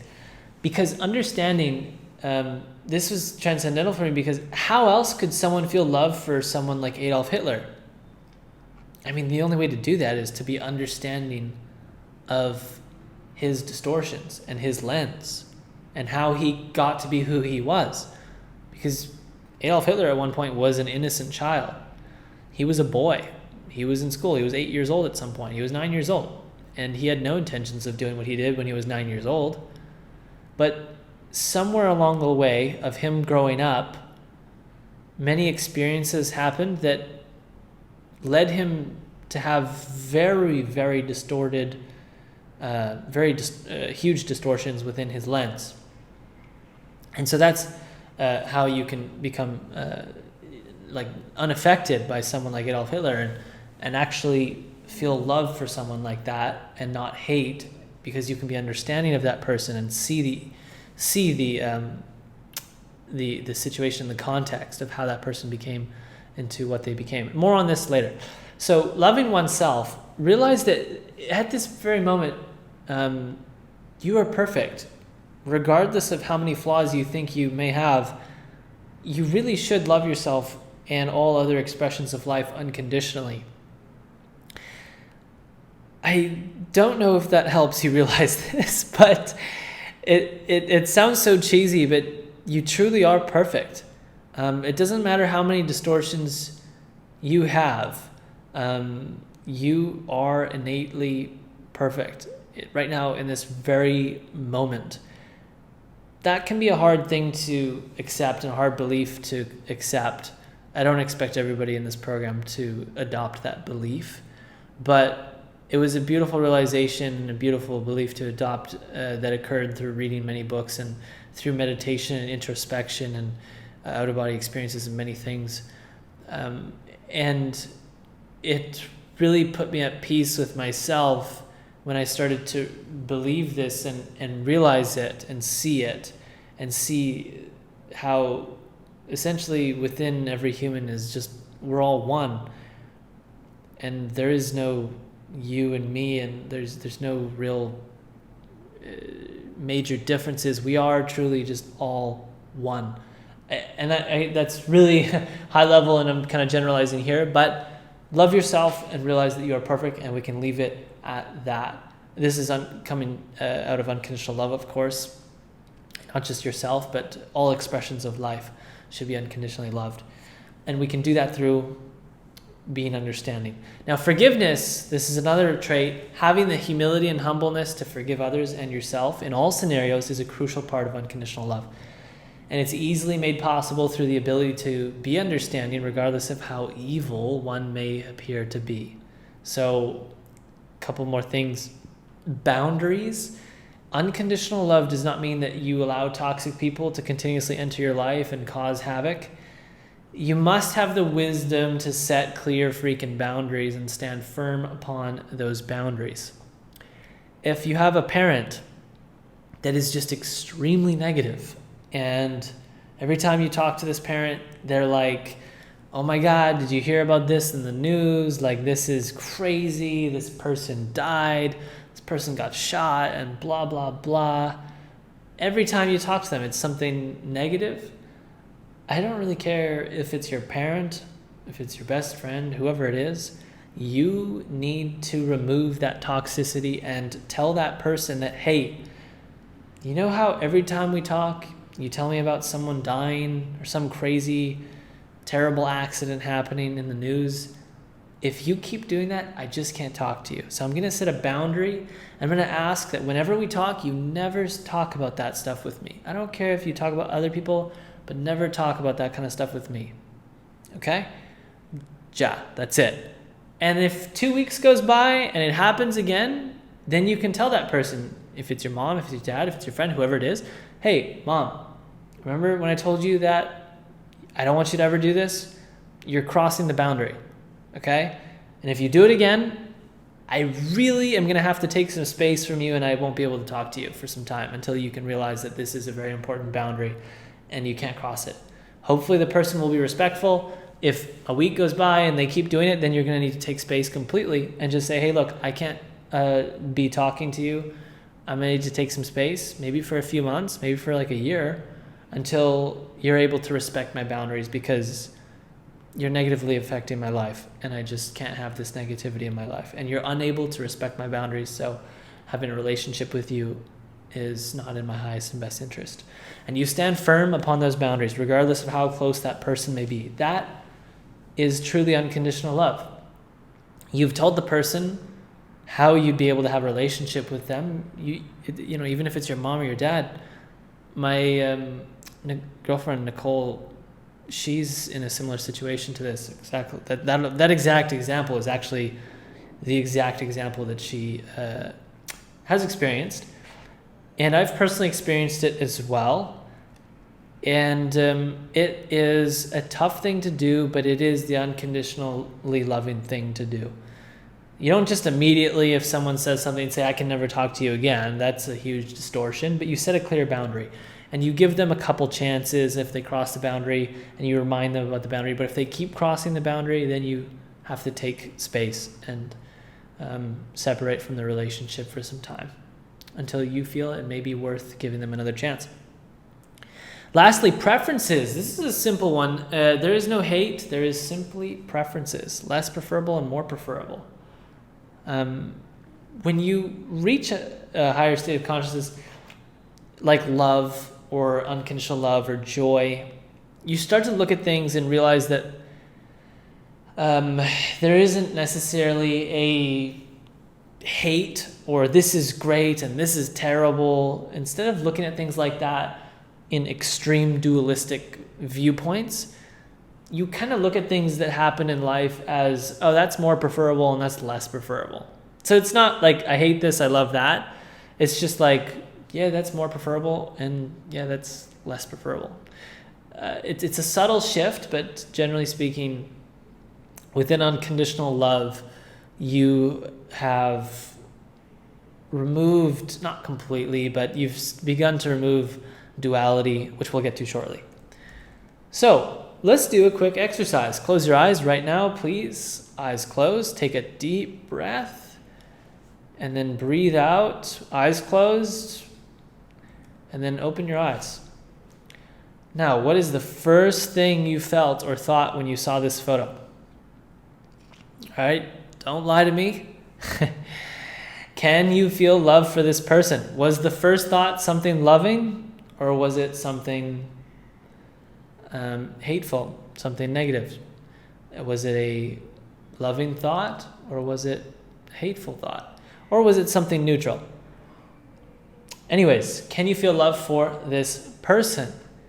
Most people can't, and I wasn't able to for a long time. I always looked at this person as like a terrible idol, a terrible example of someone who did terrible things. And I still believe that within a certain sense. But this is a judging antidote. The opposite of judging is understanding. And this was transcendental for me when I was able to be understanding, because then I was able to see that face of Adolf Hitler and see the context of how he became, you know, what he became. How did his lens become so distorted, right? Well, it was just a collective amount of experiences that occurred through childhood programming. Definitely had a huge influence. Okay, the environment he was raised in definitely had a huge influence. His friends, his family. I mean, you can't just look at this person and think they're absolutely evil and there was no one else who played a role in raising this person to who he was. There was many other people that had equally amount of the level of influence on, you know, the decisions that Adolf Hitler made. And when you can start to see the context, you can be more understanding. And you can see that he was simply a man who had terrible distortions within his lens, and that was highly unfortunate and extremely unfortunate for humanity, and it was awful.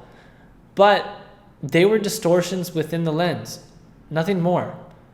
And he alone was not responsible. There was many other people who influenced him in becoming what he was. And at one point, he truly was an innocent, probably very kind and benign human in childhood.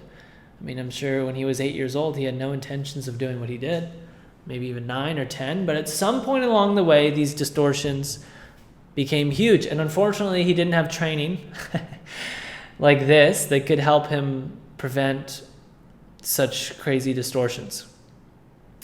Unfortunately, school also doesn't teach things like this, like EQ and emotional management. It's pretty mind-boggling. All right, so I already gave it away, but what about this photo? Pretty simple, very polarizing figure again. What was your first thought? Most people either love this person or hate this person. Okay, it's very polarizing. It's black or white, love or hate. Very few people are neutral on this person, especially if you're American. So can you feel love for this person? It's simple as that. Now, some of you may feel a lot of love, but if you do feel a lot of love for this person because you absolutely love him and you think he's great, well, the question is, can you feel love for people who hate this person and think he's terrible? If that's you, then you have to ask yourself that. Again, same thing. You got to be understanding of how this person became what he is. If you hate this person, or if you hate the people that hate these people because you love this person, then again, you need to be understanding of those people. That's the antidote to getting rid of the judging. So some final points on the animal, ladies and gents. We're almost wrapping up this legendary module. Love the animal. Some people condemn the animal and the ego. They think it's evil. They try to kill it, but you can't kill your ego. You can only release the grip the ego has on you by identifying and releasing the juice it's receiving at each level of consciousness. Okay, there's a good book I read actually by Ryan Holiday called Ego is the Enemy. And to a certain extent it's true. To a certain extent it's just this animalistic baby that is innate within all human beings. And you can even just give it a name and consider it like a little pet. Sometimes it comes out, you got to tame it, you got to put it back in the cage, you got to keep it under control. And for a decent amount of time, I actually did name it. And whenever I got angry, I was like, okay, and I would reference it by the name. And I did that to try to help me improve my ability to go from a state of anger to a state of joy as quickly as possible. So the animal's purpose, again, it's a great tool for protecting you when in danger. This is a beautiful thing, and it served a beautiful purpose for a long period of time. Again, fight or flight, the emotions of anger and hate, and these things, they did serve a purpose for the survival of, you could say, our race and the evolution of our race. But now it's less important. So dissociate, disconnect yourself from the animal, give it a name, see it as a separate being. That's why we call it the animal self, right? It's a different version. It's not you. It's a self. It's an aspect. You can give it a name if you want. Like I said, I did that. Last thing is laugh. Don't take your animal self so seriously. Laugh when you see it get triggered. Laugh at the false negative beliefs it might hold, which cause it to get triggered. And never get angry about being triggered or entering a lower state. This one's hard. I still struggle with this where, I'll get triggered about something and then I'll be mad about being triggered about it because I know better. And I'm like, fuck, why would I do that? There's no reason for me to be triggered about this, and I'll get mad about getting triggered about this. That's worse. You don't want to do that. Ideally, you're able to just see the distortions and laugh and realize that it is very animalistic, and it's hilarious because it's literally this baby-like animal / ego that it's sometimes takes control, and it's funny to actually look at it like that. And so it becomes quite comical within a certain sense. Now, transcending duality, ladies and gents. Just taking a sip of water. So, the ego / animal, it loves positionality. Now, this is a mind blower. This blew my mind when I first learned about this. Anyways, the ego, it loves to take positionality. The animal self, it loves positionality. It loves opposites. And what does this mean? It means it makes up opposites from an arbitrary point of view. For example, above this is hot and below this is cold. Temperature, but that's not really how it works, okay? Temperature measures the presence of heat. It does not measure the presence of cold. There are not two variables. Most people think there's hot and there's cold. No. There is only one variable.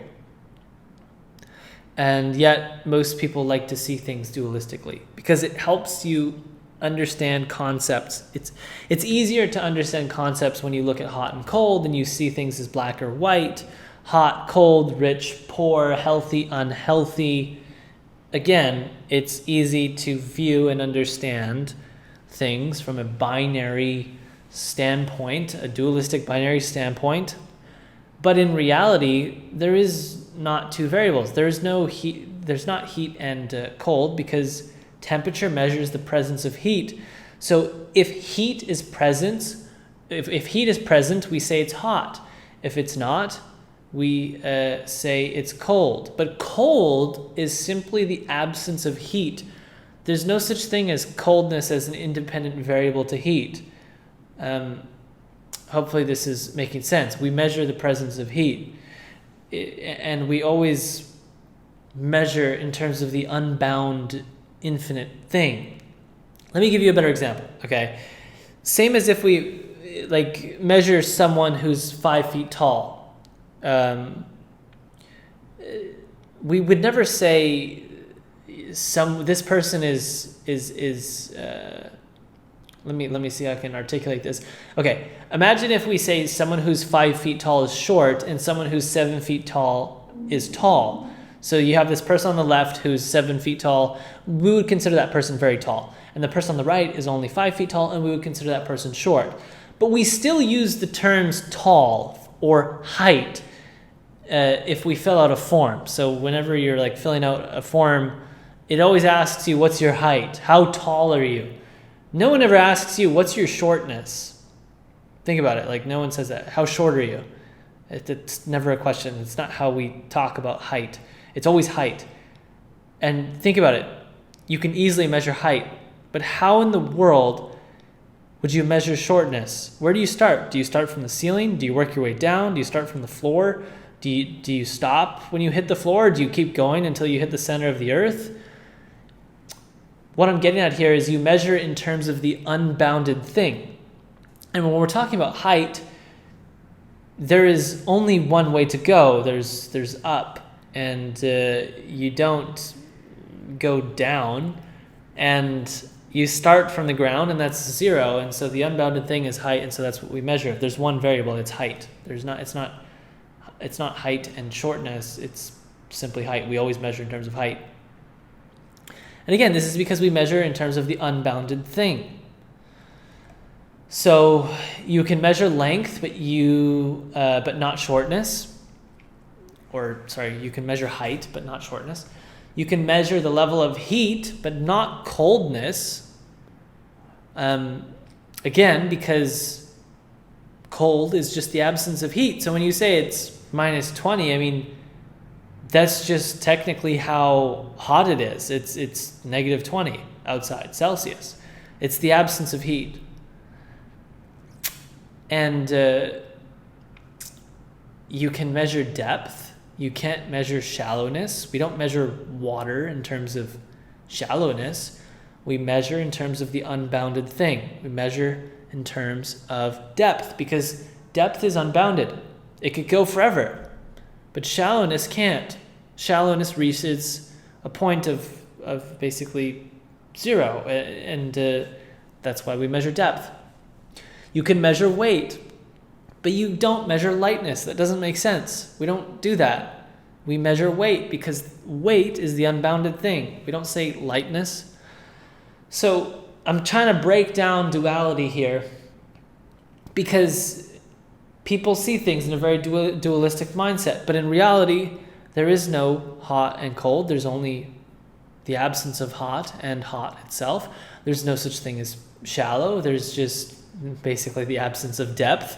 There's no such thing as lightness. It's just the absence of weight. There's no such thing as shortness, just the absence of height. So again, this is just because we always measure in terms of the unbounded thing. So in languaging, it may appear as though, again, I think this is our final example we'll go through, but in languaging, it may appear as though this is light and this is dark, but in reality, there is only light, and darkness is simply the absence of light. The degree to how dark it is the degree to the absence of light. So the animal from an early age is trained in the form of binary, polar opposite, dualistic, black and white thinking mentality, which we could simply call positionality or duality. That's what this is. And the animal's mistake is that the animal thinks there are two variables that are opposites to each other. There's right and there's wrong. There's good, there's evil. There's tall, there's short. There's deep, there's shallow. There's light versus dark. But in reality, there are no opposites, and there is only one variable. And that variable is the unbounded variable. And so there's juice that comes from duality. The ego loves freaking duality, loves to identify strongly with opposites, because you receive a ton of juice and grim satisfaction from positionalities, when in reality there's only one variable, which is either present or absent. Right? So,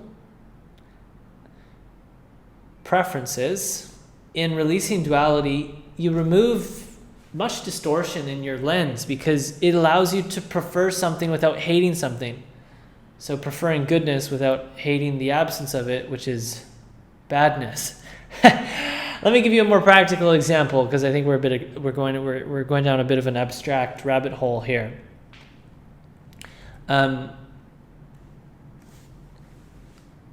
Releasing positionality can allow you to see photos of these two people or have a conversation about these two people. You could be a Republican talking to a Democrat and not feel hate, but rather be extremely understanding and feel unconditional love. Personally, I don't care much about politics. Political figures don't enrage me by any means. I'm just using this as an example. For me, I had a serious distortion a few years ago in my lack of ability to stop judging people who couldn't strive to do more with their lives. This is like when I was early 19 years old and trying to start a business, and anybody who had a job, I just looked at them and I was like, oh my God, that's so ridiculous. Why would you ever have a job? It was such a weird distortion. And it was a positionality. It was a positionality between employee and entrepreneur. And I strongly resided on the side of entrepreneur, to the point where I pretty much didn't respect people that weren't entrepreneurs. It was a crazy distortion. Fortunately, that one didn't last longer than like a year. But it was awful, and that's why I didn't hire anybody, because I didn't think anybody would want to. Why in the world would someone work for someone? I didn't believe that was right. It was an awful distortion, and it's a positionality. It's a dualistic opinion. And again, these dualistic opinions and stuff, it generally arises because the way we're taught is through binary polar opposites: right, wrong, hot, cold, black, white, tall, short, etc. No one really explained to us that actually there's only one variable here. There's only one variable, and we measure in terms of the unbounded thing. And light we measure in terms of the absence of light. And in my opinion, if you want to take this to a very high level, there's no such thing as wrong. There's no such thing as bad, just the absence of good. That's how I like to see it. Everybody, good and greatness and love is unconditional. Love is unbound, and hate is bound. There's only a certain level of hate, and so we don't measure in terms of that. It's just The absence of love is hate. So, ladies and gents, this leads us into the unconditional love one-pager, which is a very beautiful thing. And this is in the resource section below. You can click on that, open it up in Google Sheets. It's going to look just like this. And this is actually something that I have, it's a one-pager that I printed off and laminated. And I'm going to show you, there's a video here. You can click on this, watch this quick Loom video. It's going to guide you and walk you through how to make this your own. You're going to change your name, and there's some stuff you can change in here. Obviously, you're going to change these things, but watch the video. I'll guide you through it. Amazing one-pager. I consider this to be my personal mindset one-pager that I read every morning to help me take my unconditional love to a new level and constantly be in a state of unconditional love, which allows me to be, again, more understanding of people. And in being more understanding of people, it allows me to better identify my distortions. It allows me to be more hyper-focused and more productive in the agency, because all this personal mindset stuff, all this emotional management stuff, it makes your relationship better with your spouse, with your husband, with your wife, with your girlfriend, with your boyfriend, with your brother, sister, friends, with your parents, and having better, stronger relationships with people and having better EQ allows you to just be way happier, and that allows you to, of course, be more productive, get more stuff done within your agency, and just be less, and you're not going to have as many interruptions. For example, if someone quote unquote cheats on you and you break up with whoever you were with, you're not going to be in a victim state for 6 months, dying and feeling self-pity, because you've been practicing the state of unconditional love, and you can be more understanding. And it won't, traumatic experiences or things that would normally be very disruptive and send people down a dark, negative spiral for 6 months will maybe affect you for a couple days. And this is where you just become an absolute beast. When I say beast, I mean like a good way, because this just makes you like so resilient, so thick-skinned. And when everybody else hasn't worked on their personal mindset, they haven't worked on their emotional management, they haven't worked on the ability to be understanding and remove distortions, and you have, at the end of the day, not only are you going to be happier and you're going to have a better life, but you are going to get way more done, and your agency is going to grow faster. So that's how it's related, ladies and gents. Moving on. These are 3 books that you just must read, in my opinion. 3 of the best books you can possibly buy to take your personal mindset to another level. I should add in Mind Over Matter. We talked about that book previously. These are more of like a must read. Mind Over Matter is just like, if you want to really see some crazy stuff and see how powerful your mind actually is and how bizarre it is, and you want to see the science behind it, read that book. And these, though, I would recommend going through first, kind of mandatory. This one's a very easy read, How to Become an Adult. It'll teach you very good practices on unconditional love, setting boundaries. That one's crucial. That one was so important for me in my relationship, not just with my partner, but with family, with friends. Just allowed me to be able to work on my agency for 9 a.m. to 9 p.m., 6 days a week with laser focus and hyper productivity, and not worry about, family or friends or just things that would normally throw people off. For example, family members saying certain things to you, negative comments from family members or whatever else that used to affect me no longer affect me. And I've set clear boundaries with people, and I just have much better life and much better relationships because of it. So last point, ladies and gents, you versus you. This is very important. I think I got this concept from Jordan Peterson, it might have been. By the way, all this training, I'm no genius. I did not come up with any of this. This is a lot of books that have been read a lot of courses that have been taken through and condensed into a unique course, a unique merge of all the information that I've consumed. So none of this is uniquely created by me. Very important to just realize that. Idiosyncratic. By the time you are 10 years old, in my opinion, you could go even lower, like 8 years old, you're so idiosyncratic. What does that word mean? It just means you're so unique that it logically doesn't make sense to compare yourself against anyone, let alone if you're like 20 years old.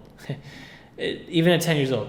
Okay, point is here, never compare yourself against anybody else but yourself. It is truly just you versus you. You can't compare yourself to anyone else. I don't care if it's your twin brother. You guys grew up in the same city, same school, same degree, same job, same whatever, same girlfriend. It doesn't matter. At the end of the day, you are going to experience so many more unique things than your twin brother. And you guys are going to be very, very idiosyncratic, very different. You can't compare yourself to anyone because your experiences, the things that you've gone through are very different. So drop the comparison game, get rid of it. Using anyone else other than yourself is a terrible performance benchmarking system because you are simply not that person. Never can be, never will be. Don't ever compare yourself to anyone else. It's a terrible game. I did it for years. It brought nothing but unhappiness and moments of rage at some points. It's very terrible. Don't do it. If you want to look at other people and be inspired by them, cool, that's fine. But don't look at someone and think that they're younger than you and they're making more money than you, or they're just simply better than you and you need to get on their level and I'm trying to be like you. No. Don't do that. Look at the people. They can inspire you. That's fine. That's great. You can have idols. Don't compare yourself to them ever. You versus you. There's only one person to compare yourself against. That's yourself. Becoming a slightly better version of yourself day by day. Ladies and gents, this leads to tremendous growth over 5 to 10 years. All right. This is something I got from a good book. I think it was called, I'm trying to credit all this stuff, man. Something about habits.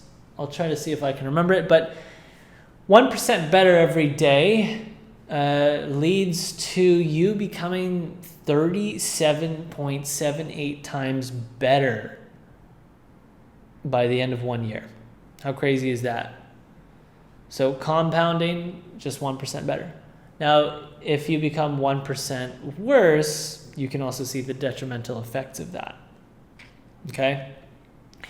The Power of Habit, I believe, is what the book was called. No, Atomic Habits by somebody, I don't know, I forget his name, but Atomic Habits. I think that's where I saw this graphic.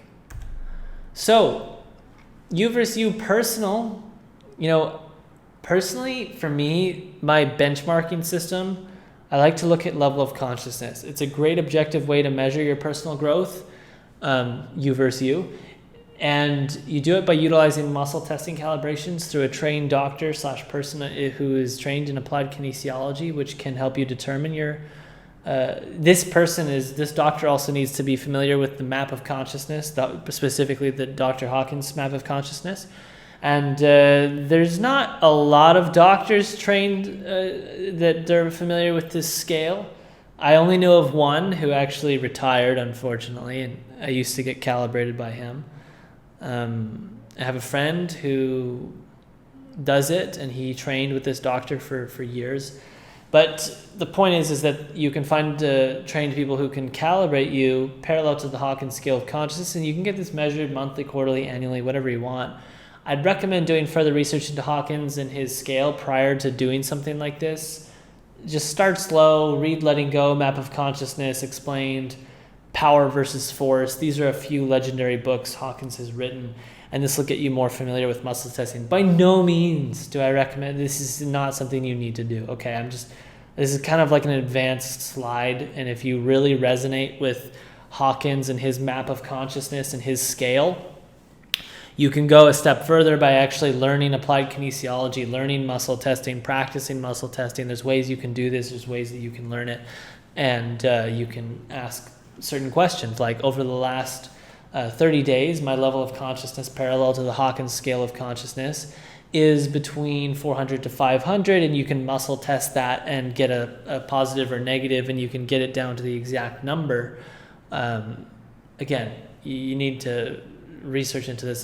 This probably doesn't make a lot of sense to most of you guys if you're not familiar with the scale of consciousness and applied kinesiology and all of that. But when you read the books, you can get more into it, and this is something you can use as a benchmarking system for your personal mindset. I like to use it personally. This is my benchmarking system, is the LOC on that scale. So health and happiness, a good subjective scorecard is also simply your levels of health and happiness over time. This is purely subjective, of course, and you can find ways to try to measure it objectively, but you should intuitively know almost instantly if you truly feel like a happier person this year than last year.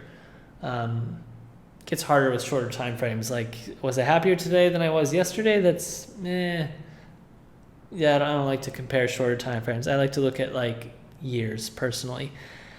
Over the last 4 years, I have definitely gotten happier and happier. That is for sure. I mean, you can pretty much look at yourself and say, okay, overall, last year compared to the year prior, was I happier? Or so far, we're 6 months into this year. Am I happier this year than I was last year, generally speaking? Yes, great, amazing. No? Cool. Well, I need to figure that out. Why not? And then dive into it. Now, measuring yourself, you versus you in business, the evaluation you can use, I like to use our P&L statements year over year, determining the evaluation of your company year after year. This is a simple objective scorecard. It's a number. What is the company worth year over year? What's your monthly revenue? What's your monthly profit? Those are also good monthly scorecards, but generally speaking, at the end of the year, I just want to make sure that we've grown. Whether it be revenue, whether it be profit, whether it be client retention rate, whether it be team retention rate, those are all metrics that we measure, and ideally we can improve in every single one every year. But this year we're focusing on retention rate. We want to hit a certain percentage of retention rate. I think it's 84% retention rate. And, I think it's 90% retention rate quarterly or something like that. Annually, we're shooting for like 75 or something. I forget the number, but the point is that you can use a simple number within your agency as your evaluation. The most basic is year over year P&L. How much profit did you make? What was your revenue last year versus the year before? Lastly, engagement. This is a good subjective business scorecard, is simply your personal and team's level of engagement in your company. It's easier to measure yourself than it is your team. But high engagement is generally good, but but not the only. It's a leading indicator of productivity and team retention. Generally, if you're very engaged in the work that you're doing, it means that you're into it. Like you're happy doing it, and you're engaged by it. And your level of engagement is, like I said, it's a leading indicator of productivity and happiness, team retention. Lack of engagement is a leading indicator of terrible engagement and terrible productivity and high turnover. So these are a couple of things you can use in terms of measuring in the business world. So conclusion, this is very important. This was a lot to take in. Okay, I know, believe me. This is 4 or 5 years of reading books, meditating, and tons of other stuff condensed into whatever the length of this module is, probably 2.5 hours, 3 hours at this point. Like I said, this thing could have been split up into 3 modules. It took me forever to build. I went all in. I wanted to go deep on mindset, especially personal and agency. So the cheat sheet here, it's in the resource section as well. It is everything we just talked about condensed into like 6 pages. Let me see how many pages we got here. Yep, 6 pages. Okay, a legendary sheet. If you learn better through audio, great. There's a video and you can listen to it here. And the video gives a bit more details than what you see within the cheat sheet, just a bit. If you like to read, great. You can read this, but I'd love if you printed this off and kept this somewhere, stapled it, and read this maybe tomorrow after you've digested this information. I highly recommend it. Just print it off, staple it, leave it on your desk for tomorrow morning and read it. It'll take you 20 minutes to read, 5-10 minutes if you're a fast reader. It's 6 pages, and it's an amazing recap of everything we talked about. And if you do this tomorrow and you reread it, you're going to be able to better retain the information. And I've done my best to conclude everything so that it's going to sink deeper into you, and it's going to hit you in a more unique way, and you're going to be able to better embody some of the stuff that came into this module. And it's just a good reference for you to have in case you want a reference to it, okay? So that's it. This is the last cheat sheet. Here's your action items, ladies and gents. Download the introspection worksheet. This helps you go deep into better knowing yourself and understanding your shadow. This is a crucial action item worksheet that will allow you to have better context in better identifying why you have certain distortions and better identify distortions within your lens. Number 2, download the Becoming the Observer worksheet. If you are not meditating daily, this is so exciting because, wow, what a low-hanging fruit action, asymmetric action that you can take to take your mindset to a whole new level, okay, and help you embody the observer state. So download that worksheet, watch the video that explains it. Pretty straightforward. Number 3, unconditional love one-pager. This is designed to help you embody the use of unconditional love and keep you within your higher self as much as possible. Again, a crucial practical thing to work on to be able to better identify distortions within the lens and better be able to maximize your time spent in a higher level of consciousness and thus become more laser focused and productive, exponentially far greater than anyone else. So number 4, personal mindset cheat sheet. Print this out, okay? Staple it. Put it on the desk, read it tomorrow morning, and keep it as a reference, and you can cite back to it at a later point if you want. And number 5, please buy and read the Map of Consciousness Explained, Letting Go, and How to Become an Adult. If you want to buy for fun, Mind Over Matter, that's also a fantastic book. These books, you can slowly read them over the next 6 to 12 months, okay? If you're a faster reader, the next 2 to 3 months. Honestly, you should read at least a book, 1 to 2 books a month. All right, I probably should have thrown that somewhere in this program, but you should be reading at least 1 to 2 books a month. So in theory, you should read these 3 books in at least 2 months. All right.